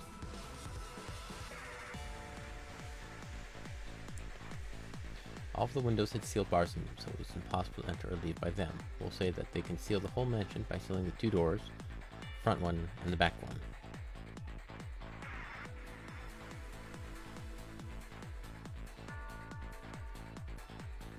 Okay.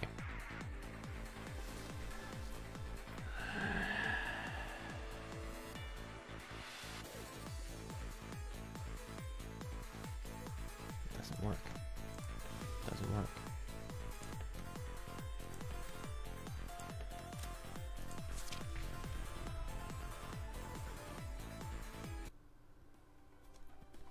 From Turp, contacts the police.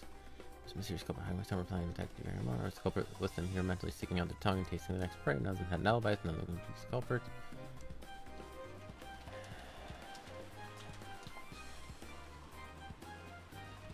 Remember that tense feeling didn't last long, but one day everyone got tired of arguing and decided to take a break.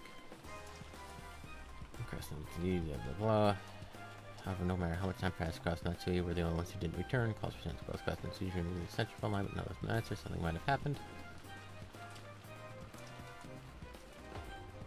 Everyone headed to Cross and Natsui's room together, and in Natsui's room they found Cross and Natsui lying sprawled on the floor.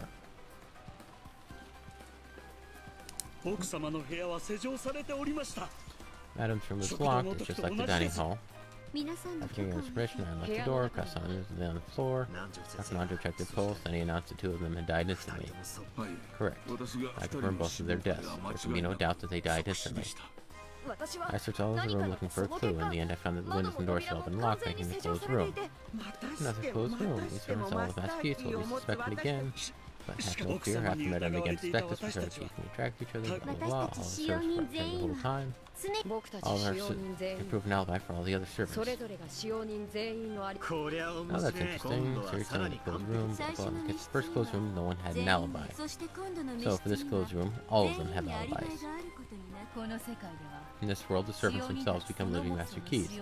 Since those servants had perfect alibis, it was impossible to lock Natsuhi's room.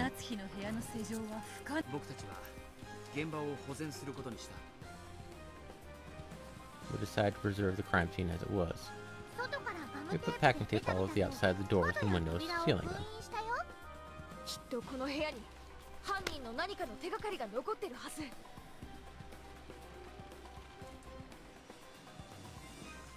Moria made the comment. They had seals.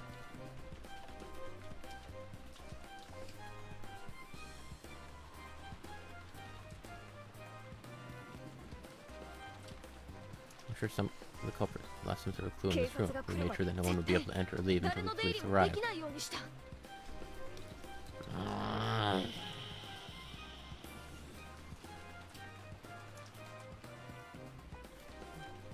Fucking packing tape.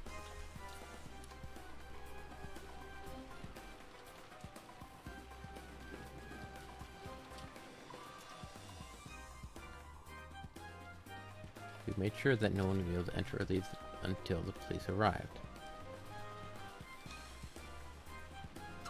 Then we did the same to the dining hall. We also sealed the dining hall in the same way. We reached the conclusion that the entire mansion itself should be preserved. We also sealed the mansion itself, and all of us took refuge in the guest house. Nanjo confirmed the seals on the mansion.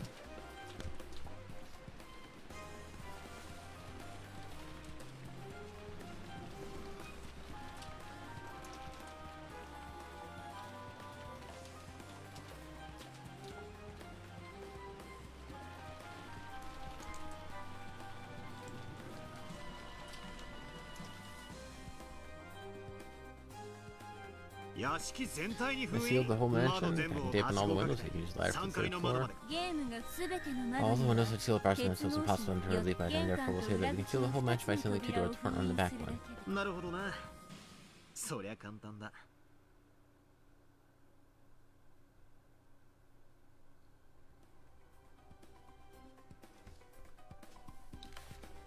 True.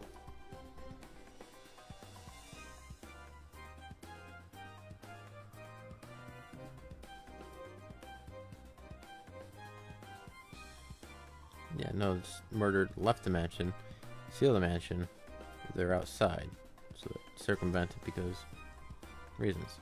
And since Battler was the one who confirmed it in the dining hall, it still is true, still possible. What do you think? Could lock it afterwards. 施錠は使用人にしかできないが、使用人全員にはアリバイがあるぞ。使用人全員が俺はそれより。第食堂で死んでいた6人の誰かが生きていて犯行を。Also, that's looking like the only one it can be. つまり。 Well, the person is still alive. Yeah, and afterwards they killed Cross and Natsui, then they locked the door from the inside, inside the room, and found a good chance to escape. And that theory does make logical sense. I'll say it right. The culprit of the first Twilight really did kill 6 people. Then I'll take a shot with Blue Truth. Here's Nature's closed room. Hidden Natsui's room, then after everyone else, they found an opportunity to escape. Sure, I'll deny that red. The group sealed the room at the same time they left. No culprit joined the group as they left. Also, all the seals in Natsu's room, the dining hall match itself will not be broken. In other words, you can't use that trick where they hide under the bed and slip out later. Interesting.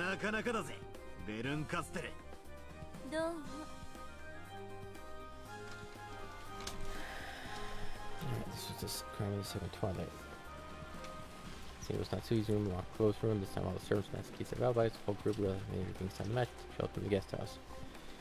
Okay, so Battler.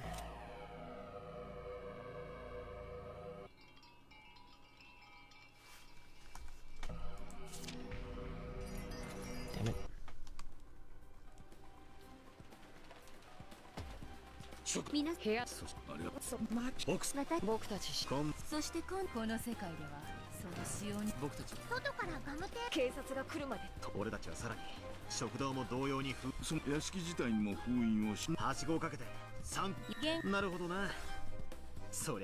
double check this in.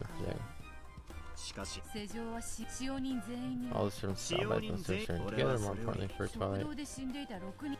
Because of Erica, blah blah. I'll stay in red. The culprit of the first fight really did kill 6 people. I don't take a shot with blue truth. It's near the skills room, then after everyone else, they found an opportunity to escape. After everyone left, the group sealed the room at the same time they left. No culprit joined the group as they left. Also, all the seals on Natsui's room, the dining hall, and the mansion itself will not be broken.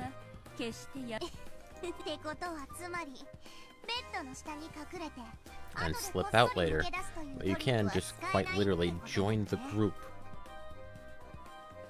and act like you're still part of it. Okay, so get out of here for a second. Character. Battler killed Cross Natsui, hid there, and joined them as they entered the room, not as they left the room. Okay, let's go with that one. And Rudolph and Kiri are culprits. Let's say Rudolph was a culprit of the first fight. He killed 1, 2, 3, 4, 5, 6, and Kiri killed 7, 8, 9. That technically works. So it has to be Battler, Rudolph, and Kiri.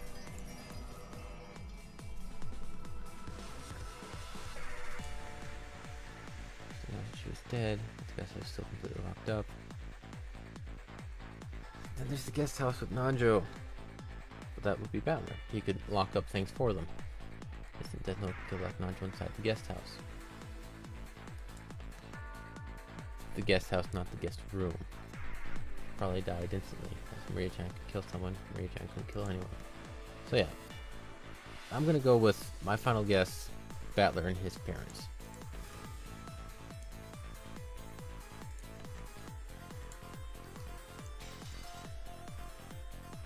Culprit select. Select the culprit.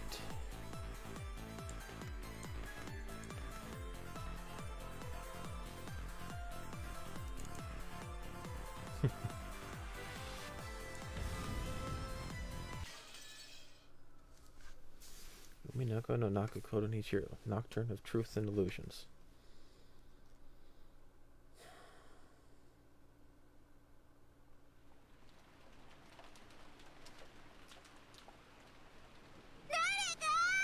Somebody! Is anyone there? Oni-chan! Angie flew out of the guest house, sobbing. Is anyone still alive on this island? What about my answer? When she checked the cousin room earlier, it had been completely empty. However, she remembered that she hadn't seen Battler, George, or Maria's bodies. What she didn't know was whether this meant they were safe, or whether she was about to be reunited with them as corpses. Okay. Okay. We'll go back and read the hints. Sweet, I got it. I got it. I'm the second Twilight, blah blah blah. Let's go back and read the hints. Alright.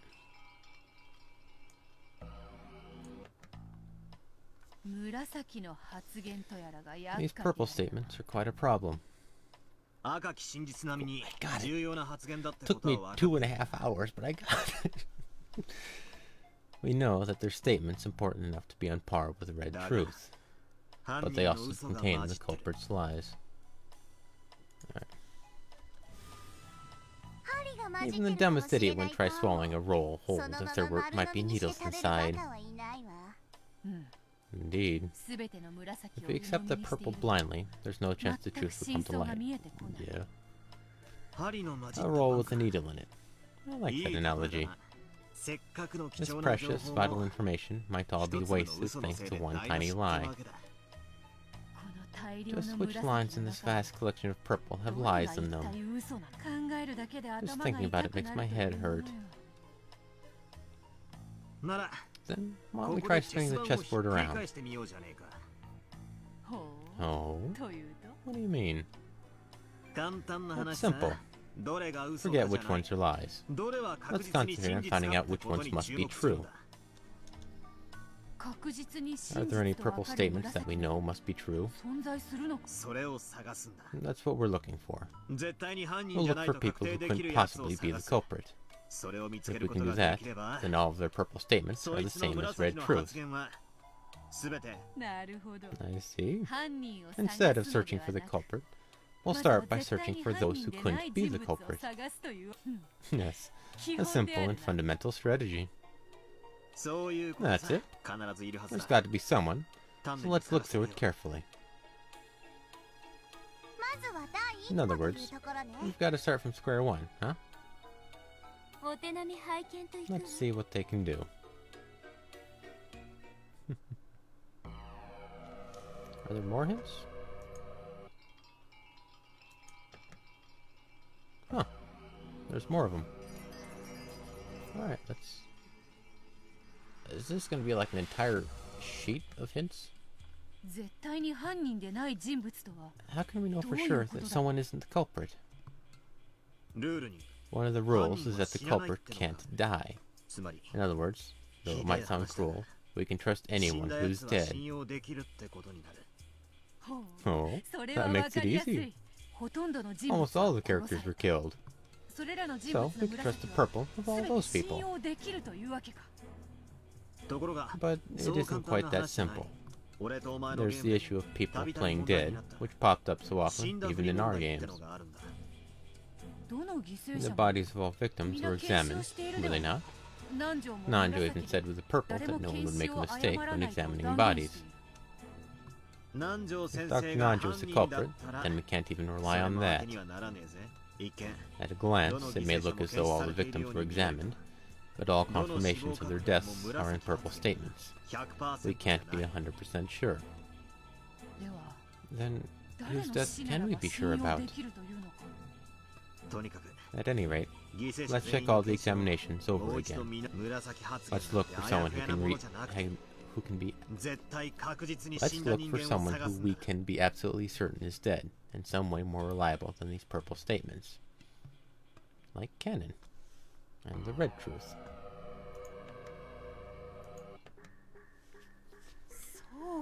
Yes, I've got it. Battler. It's the narrated parts. We've been told that there are no lies in the narrated sections. Oh, I just realized that too. Berncastle announced in red that there are no lies in the narration.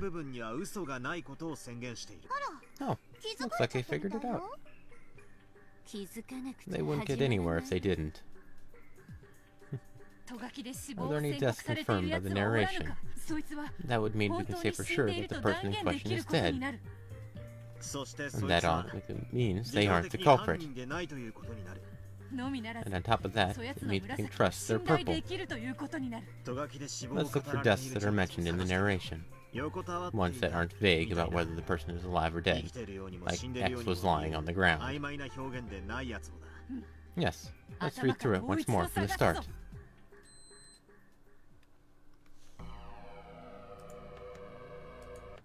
That's going to be a whole block of text, huh? Battler, the narration clearly says that Nanjo was killed on the 7th twilight. I found one too. On the 8th twilight, the narration clearly mentions Jessica's gruesome corpse.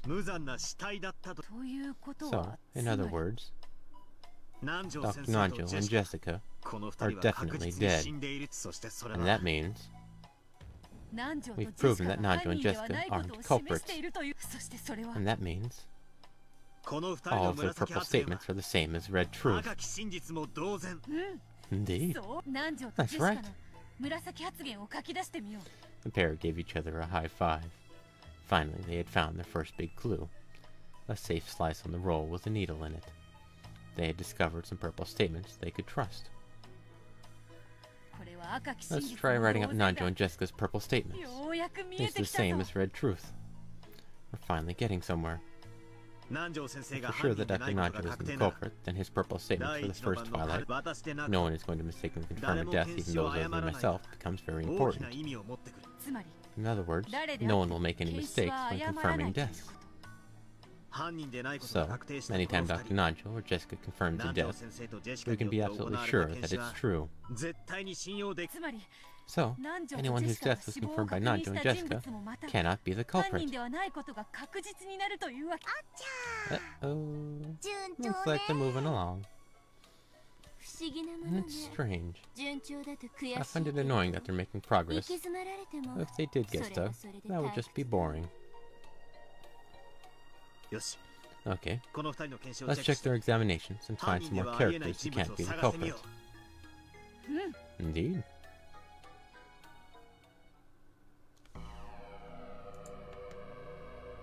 It's a lot of stuff. Battler, I finished checking Nanjo's and Jessica's purple statements. People whose deaths were confirmed by those who are definitely dead. And that means they can't be culprits. Which in turn increases the number of purple statements we can trust. Let's start with Dr. Nanjo. He confirmed the deaths of the victims in the second twilight, Uncle Kraus and Aunt Natsuhi. Then, on the fourth twilight, he also confirmed Shannon's death. On the fifth and sixth twilight, he even confirmed Koda-san and Kumasawa-san's deaths. The number of innocent people has skyrocketed. In addition to Nanjo and Jessica, we now know that Kraus, Natsuki, Shannon, Goda, and Kumasawa cannot be culprits. That's not all. In the fourth twilight, Burncastle announced Cannon-kun's death with the red truth. First one I found, man. The culprit can't die, but Cannon-kun isn't the culprit either. Nanjo, Jessica, Kraus, Natsuki, Shannon, Cannon, Goda, and Kumasawa. All 8 of them are not the culprit. Ooh, all of a sudden they now have 8 suspects less. It's only natural they'd make it this far. This is where it really begins. Now, the number of purple statements we can trust has grown tremendously. We're really getting into the thick of it. Yeah. Let's check through the purple statements of the characters we've just proven innocent. Like 2 pages? Like I have to click a next button? Oh. Figured out. Or like Kraus, Natsuhi, Shannon, Cannon, Goda, Kumasawa. I've looked through the purple statements for all the people we just proved innocent. Yeah. And as a result, we've proven that Genji-san isn't the culprit. After the first twilight, Cannon announces in a purple statement that he confirmed Genji's death. Alright, you see it, man? Barely. I got it. I got the answer, though. So this is just the extra. Thanks for hanging around, man. After the first twilight, Cannon announces in a purple statement that he confirmed Genji's death. That clears Genji of suspicion as well. So now a total of 9 people have been proven innocent. Things are going pretty well. Oh, right. It looks like Shannon's and Kumasawa's purple statements confirm that the 6 people of the first twilight all died. We shouldn't accept that so easily. Why not? We can trust Shannon and Kumasawa's statements, can we not? Yeah, right? If you're sure they are culprits, why can't you trust their purple statements? Kumasawa-san, for example, only said they were lying there covered in blood. So it's not clear whether they were alive or dead. We can't call this a perfect examination of the 6 victims. Shannon speaks of those 6 in a different way. She says each of the children confirmed the deaths of their own parents. In the dining hall, that means George Aniki, Maria, and I each examined our own parents. However, we haven't proven yet that any of those 3 are innocent. Oh, I get it. Shannon's words prove that the children confirmed each of the 6 deaths in the dining hall, but they don't prove that the examinations those kids performed were legitimate. That's it. Since we can't deny the possibility that the kids are lying, we still can't remove all 6 people in the dining hall from suspicion. Oh, troublesome. Those 3 are the survivors who live until the end. Since they are alive, that makes it impossible to prove that they aren't culprits. Battler, George, and Maria. While these survivors are very likely to be culprits, it's probably also hardest to prove them innocent.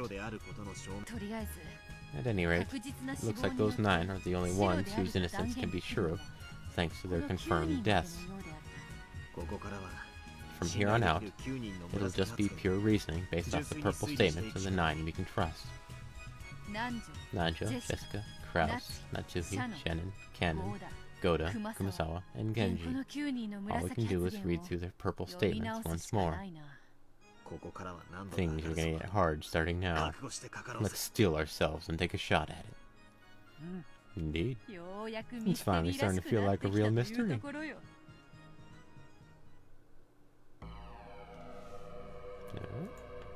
Next. Hey, Beato. I found something interesting. In this chain of crimes, master keys can never be used. Come to think of it, the group of 9 innocent people includes all 5 servants, doesn't it? Only the servants can use master keys. They can't hand them over to someone else. And since people who aren't culprits themselves can't assist culprits, master keys can't be used for crimes. Yep. Since it's been guaranteed that all 5 servants are innocent, we know that the master keys have nothing to do with the crimes. Yes, that's right. And that makes this even more troublesome, correct? All of those closed room murders. Every one of them must be constructed without any master keys. No. Spin the chessboard around. This just means that they can all be constructed with tricks that don't involve master keys. I see. So, we have the first twilight, the closed room with the dining hall, the second twilight, Natsuhi's closed room, and starting with the 5th twilight, the closed room with the guest house. It seems we must look closely through those again. Let's read it through once more carefully. All of the servants are innocent. Master keys can't be used. Let's think through it again with that in mind.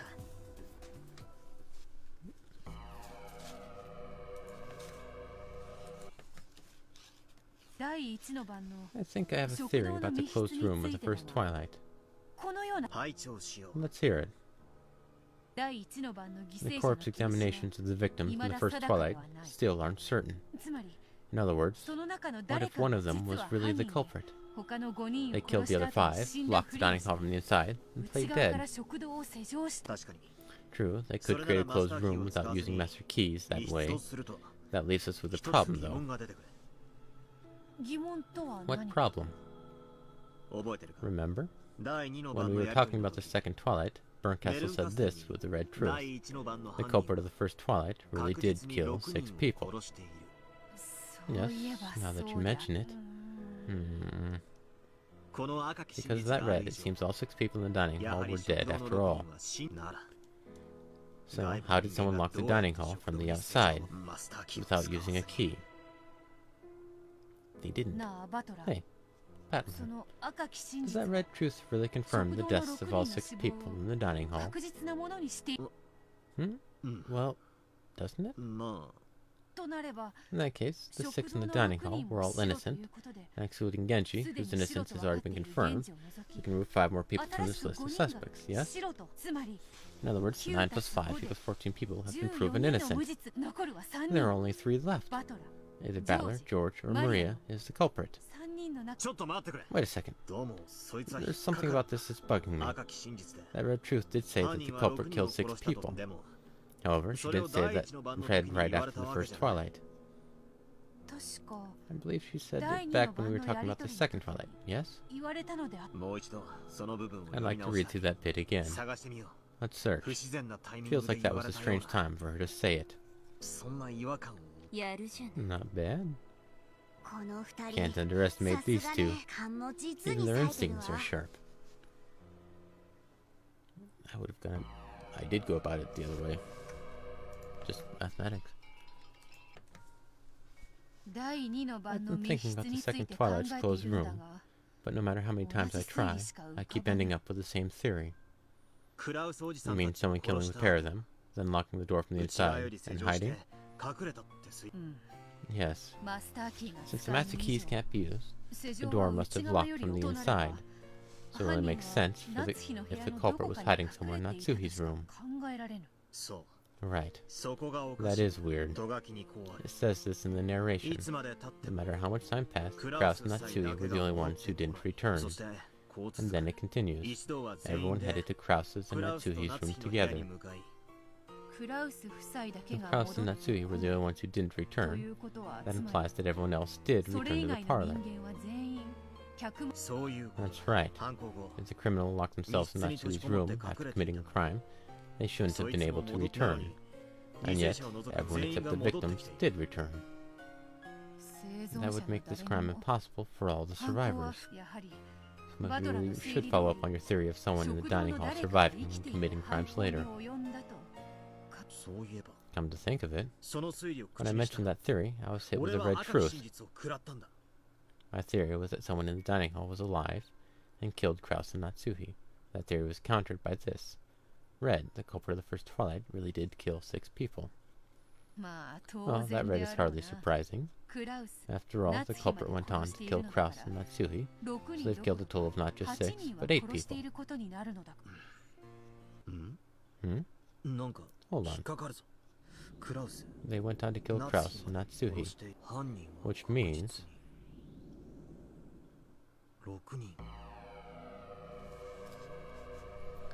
that the children have to be in on it. I've got it. We've been fooled. I know what she meant by saying the culprit killed 6 people. What do you mean you know what she meant? Explain yourself. The culprit of the first Twilight really did kill 6 people.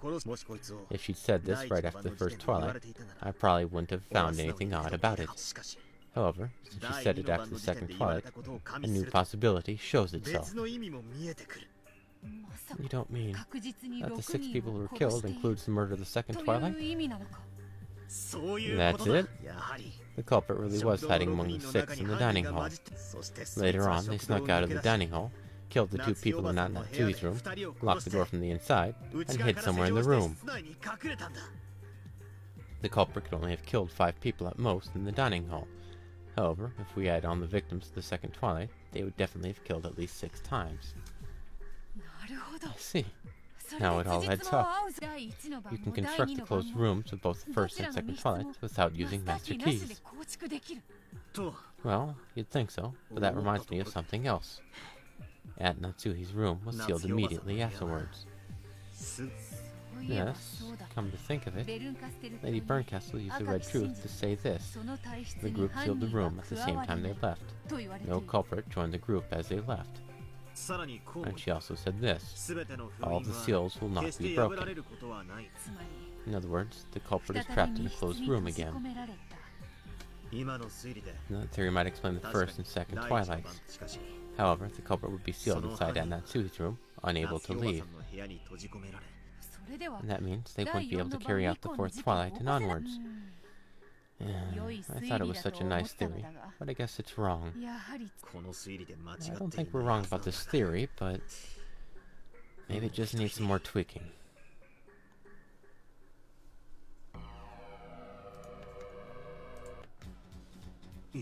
No, it does work. There's no problem if the culprit gets sealed up. Not as long as there's a second culprit. Multiple culprit theory. Yes, that does seem to be the only way. That way, even if one culprit is sealed up, the other can continue murdering. If you think about it, our theory needed an accomplice from the very beginning. In the first Twilight, Aunt Eva, Uncle Hideyoshi, that old bastard, Kiri-san, and Aunt Rosa. In other words, everyone who hasn't been confirmed innocent had their death confirmed by people who also haven't been confirmed innocent. Unless those people were fellow culprits, no one would be able to play dead. You're right. After all, the rules say that only culprits can cooperate with other culprits. Culprits are capable of lying even before they commit murder. So, we have ourselves a theory. The culprit who carried out the first Twilight murders also carried out the second Twilight, then locked themselves up in Natsuhi's room. Then, the other culprit who lied about the first culprit's death carried on with the murders starting on the fourth Twilight. Yes, it all matches up that way. So, which of them was it? Unfortunately, so far, any one of them could be a culprit. However, we can say for sure that the crime was committed by a single person. And we know that the culprit locked up in Natsuhi's room was one of those 5 victims in the dining hall. And we also know that the person who continued with the crimes was one of those who inspected the 5 suspicious corpses on the first Twilight.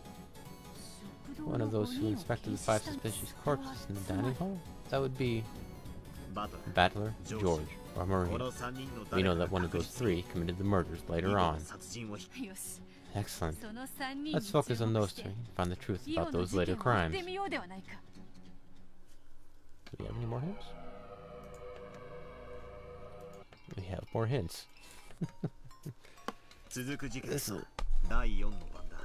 So far, the internet's held up. Rushing through a little bit. The next crime is the fourth Twilight. Shannon-chan was the one killed. No one has an alibi, with one exception. George. Jessica, who has been confirmed innocent, used the purple text to say that it was impossible for George to kill Shannon. So, doesn't that mean that either Battler or Maria must have killed her? I'd like to think that, but it's too soon to be sure. Battler, Maria, and every other person except George lacks an alibi.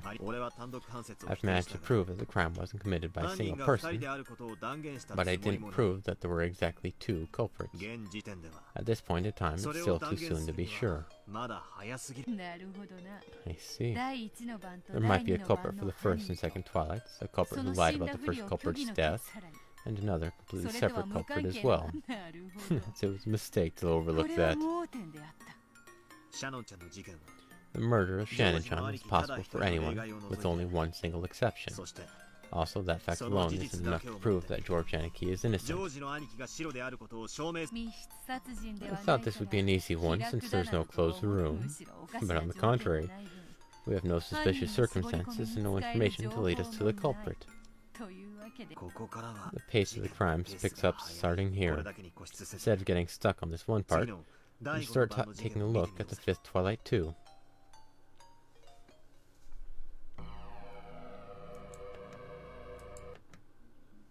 It seems we have a problem with the 5th and 6th Twilights. We can trust Jessica's purple statements, and she said this: the 4 cousins of Dr. Nanjo couldn't have killed Goda-san or Kumasawa-san. The 4 cousins and Nanjo. In other words, all of the survivors at this point in time. On the face of it, that makes this crime impossible. However, that's where we can spin the chessboard around, correct? You've got it. This actually gives us a simple answer. This Twilight proves that there's a culprit who isn't Dr. Nanjo or one of the cousins. Other than these survivors, everyone is supposed to be dead. And yet, it was impossible for the survivors to commit the crime. It's absolute proof that one of the culprits faked their death. And since there exists a culprit who faked his or her death, that's absolute proof that there were multiple culprits. Only a culprit can fake an examination and lie. The 5th and 6th Twilights may seem to be perfect impossible crimes, but this one incident alone tells us so much.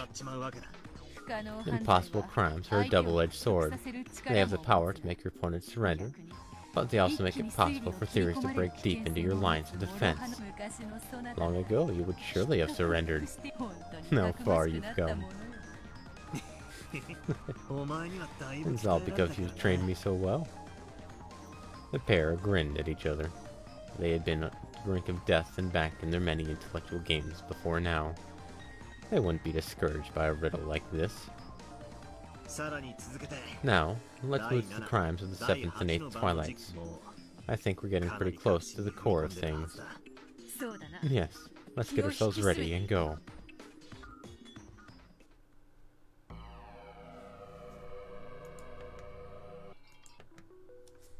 The situation is exactly the same on the 7th Twilight.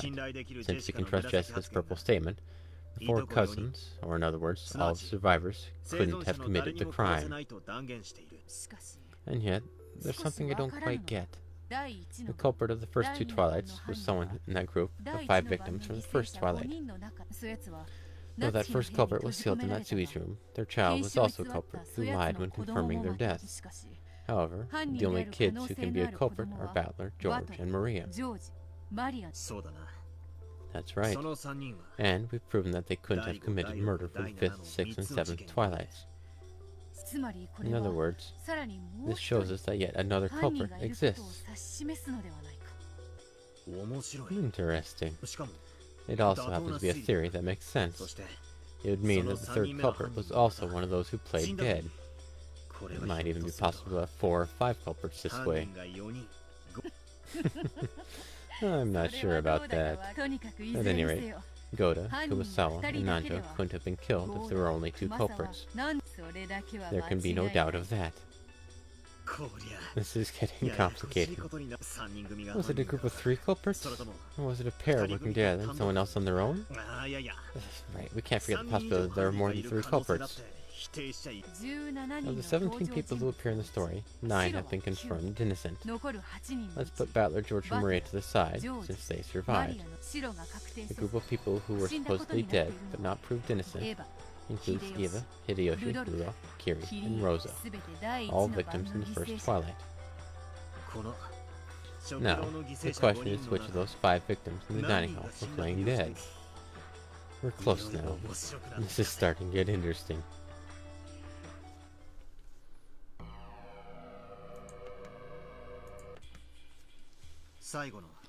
As for the 8th Twilight in the end, the layout's exactly the same.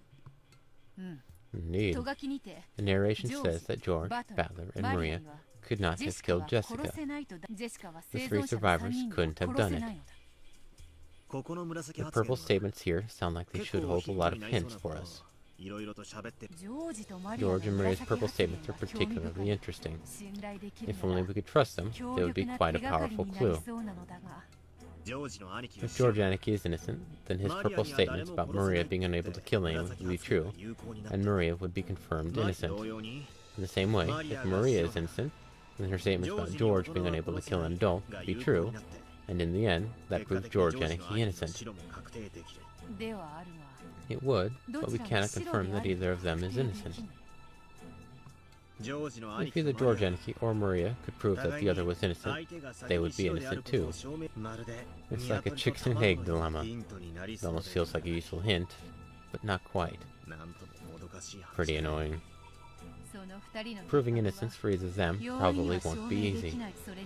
At least we've gotten the suspects down to a small number. From here on out, there's probably nothing left to do except check each one to see if they could have been a culprit. You're right. Feels like we're getting to the final stretch. Looks like they've almost made it, doesn't it? I feel like a fish on the chopping board. Says the cat.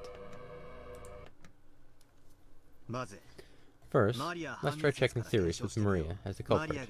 If she's guilty, then Rosa could have been playing dead. She could have carried out the crimes in the first and second Twilights. Then she gets locked in at Natsui's room, and Maria does the rest of the murders. It was impossible for Maria to commit any of the murders in the guest house. So, the most Maria could do was kill Shannon.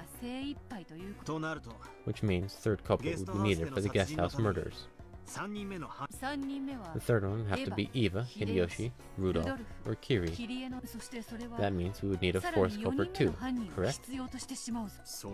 You're right. In order for one of those 4 adults to play dead, the child who checked them would have to be a culprit too. In other words, if Maria is a culprit, we'll need to have at least 4 culprits total. If there are 4 culprits, then each one of them must kill at least 1 person. The definition of culprit is one who murders. In which case, things don't quite seem to add up. The 4 culprits could then be 2 adults and 2 children. 1 adult is in charge of the murders in the first and second twilights. The other adult handles the murders from the guest house onwards. Yes, that creates a contradiction. A culprit is defined as one who murders. That means every culprit must commit murder at least once. Simply put, there are very few people that a child culprit could murder. The children could not have killed in the first and second twilights. They also can't commit murder after the first deaths in the guest house. Take place. The only one they can possibly commit is Shannon's murder in the 4th twilight. A child culprit can only kill Shannon. A second child culprit couldn't kill anyone, so they couldn't be a culprit at all. It means there can only be 1 child culprit. As soon as we pick Maria as a culprit, we need another adult culprit besides Rosa.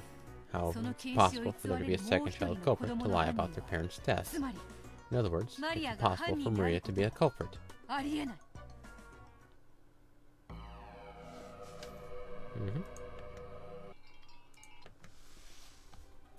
Next, let's try out theories that George is a culprit. Only 1 child culprit can exist, so if George Genki is a culprit, that means Antiva and Uncle Hideyoshi are the only adults who could have been playing dead. So, a 3-person group with 2 adults and 1 kid? I see. That sounds like it does explain all the crimes so far, doesn't it? But hold it.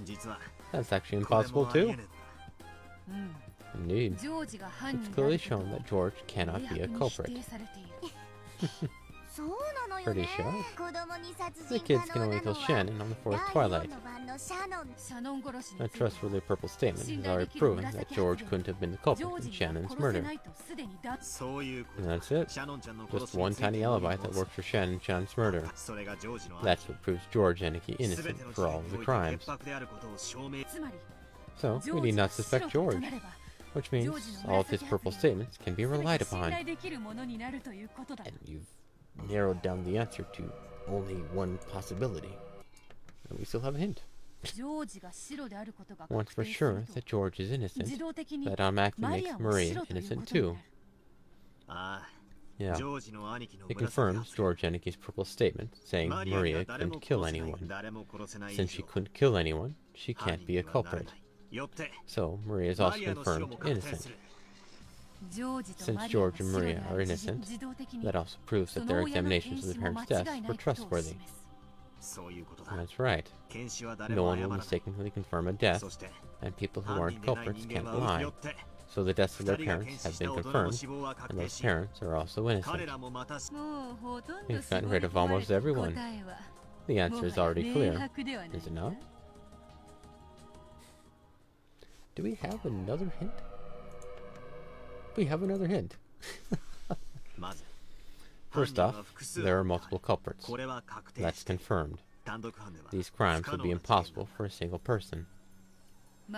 To start, one of the adult culprits carried out the first twilight, and then played dead. Since we know that all the servants with Master Keys were innocent, there was no way for the culprit to lock the doors of the dining hall from the outside. So, we know the one who locked it did so from inside the room. And, in order for them to play dead, they needed another culprit to lie when examining their death. Genji-san is innocent, and the examinations of all 5 suspicious victims were performed by their own children. So, the child of the first culprit is the second culprit. And the child culprit couldn't carry out the crimes once they started occurring in the guest house. However, the adult culprit was sealed up in Natsumi's room, so a second adult culprit was needed. 2 adults, 1 kid. That's what our culprit group looks like.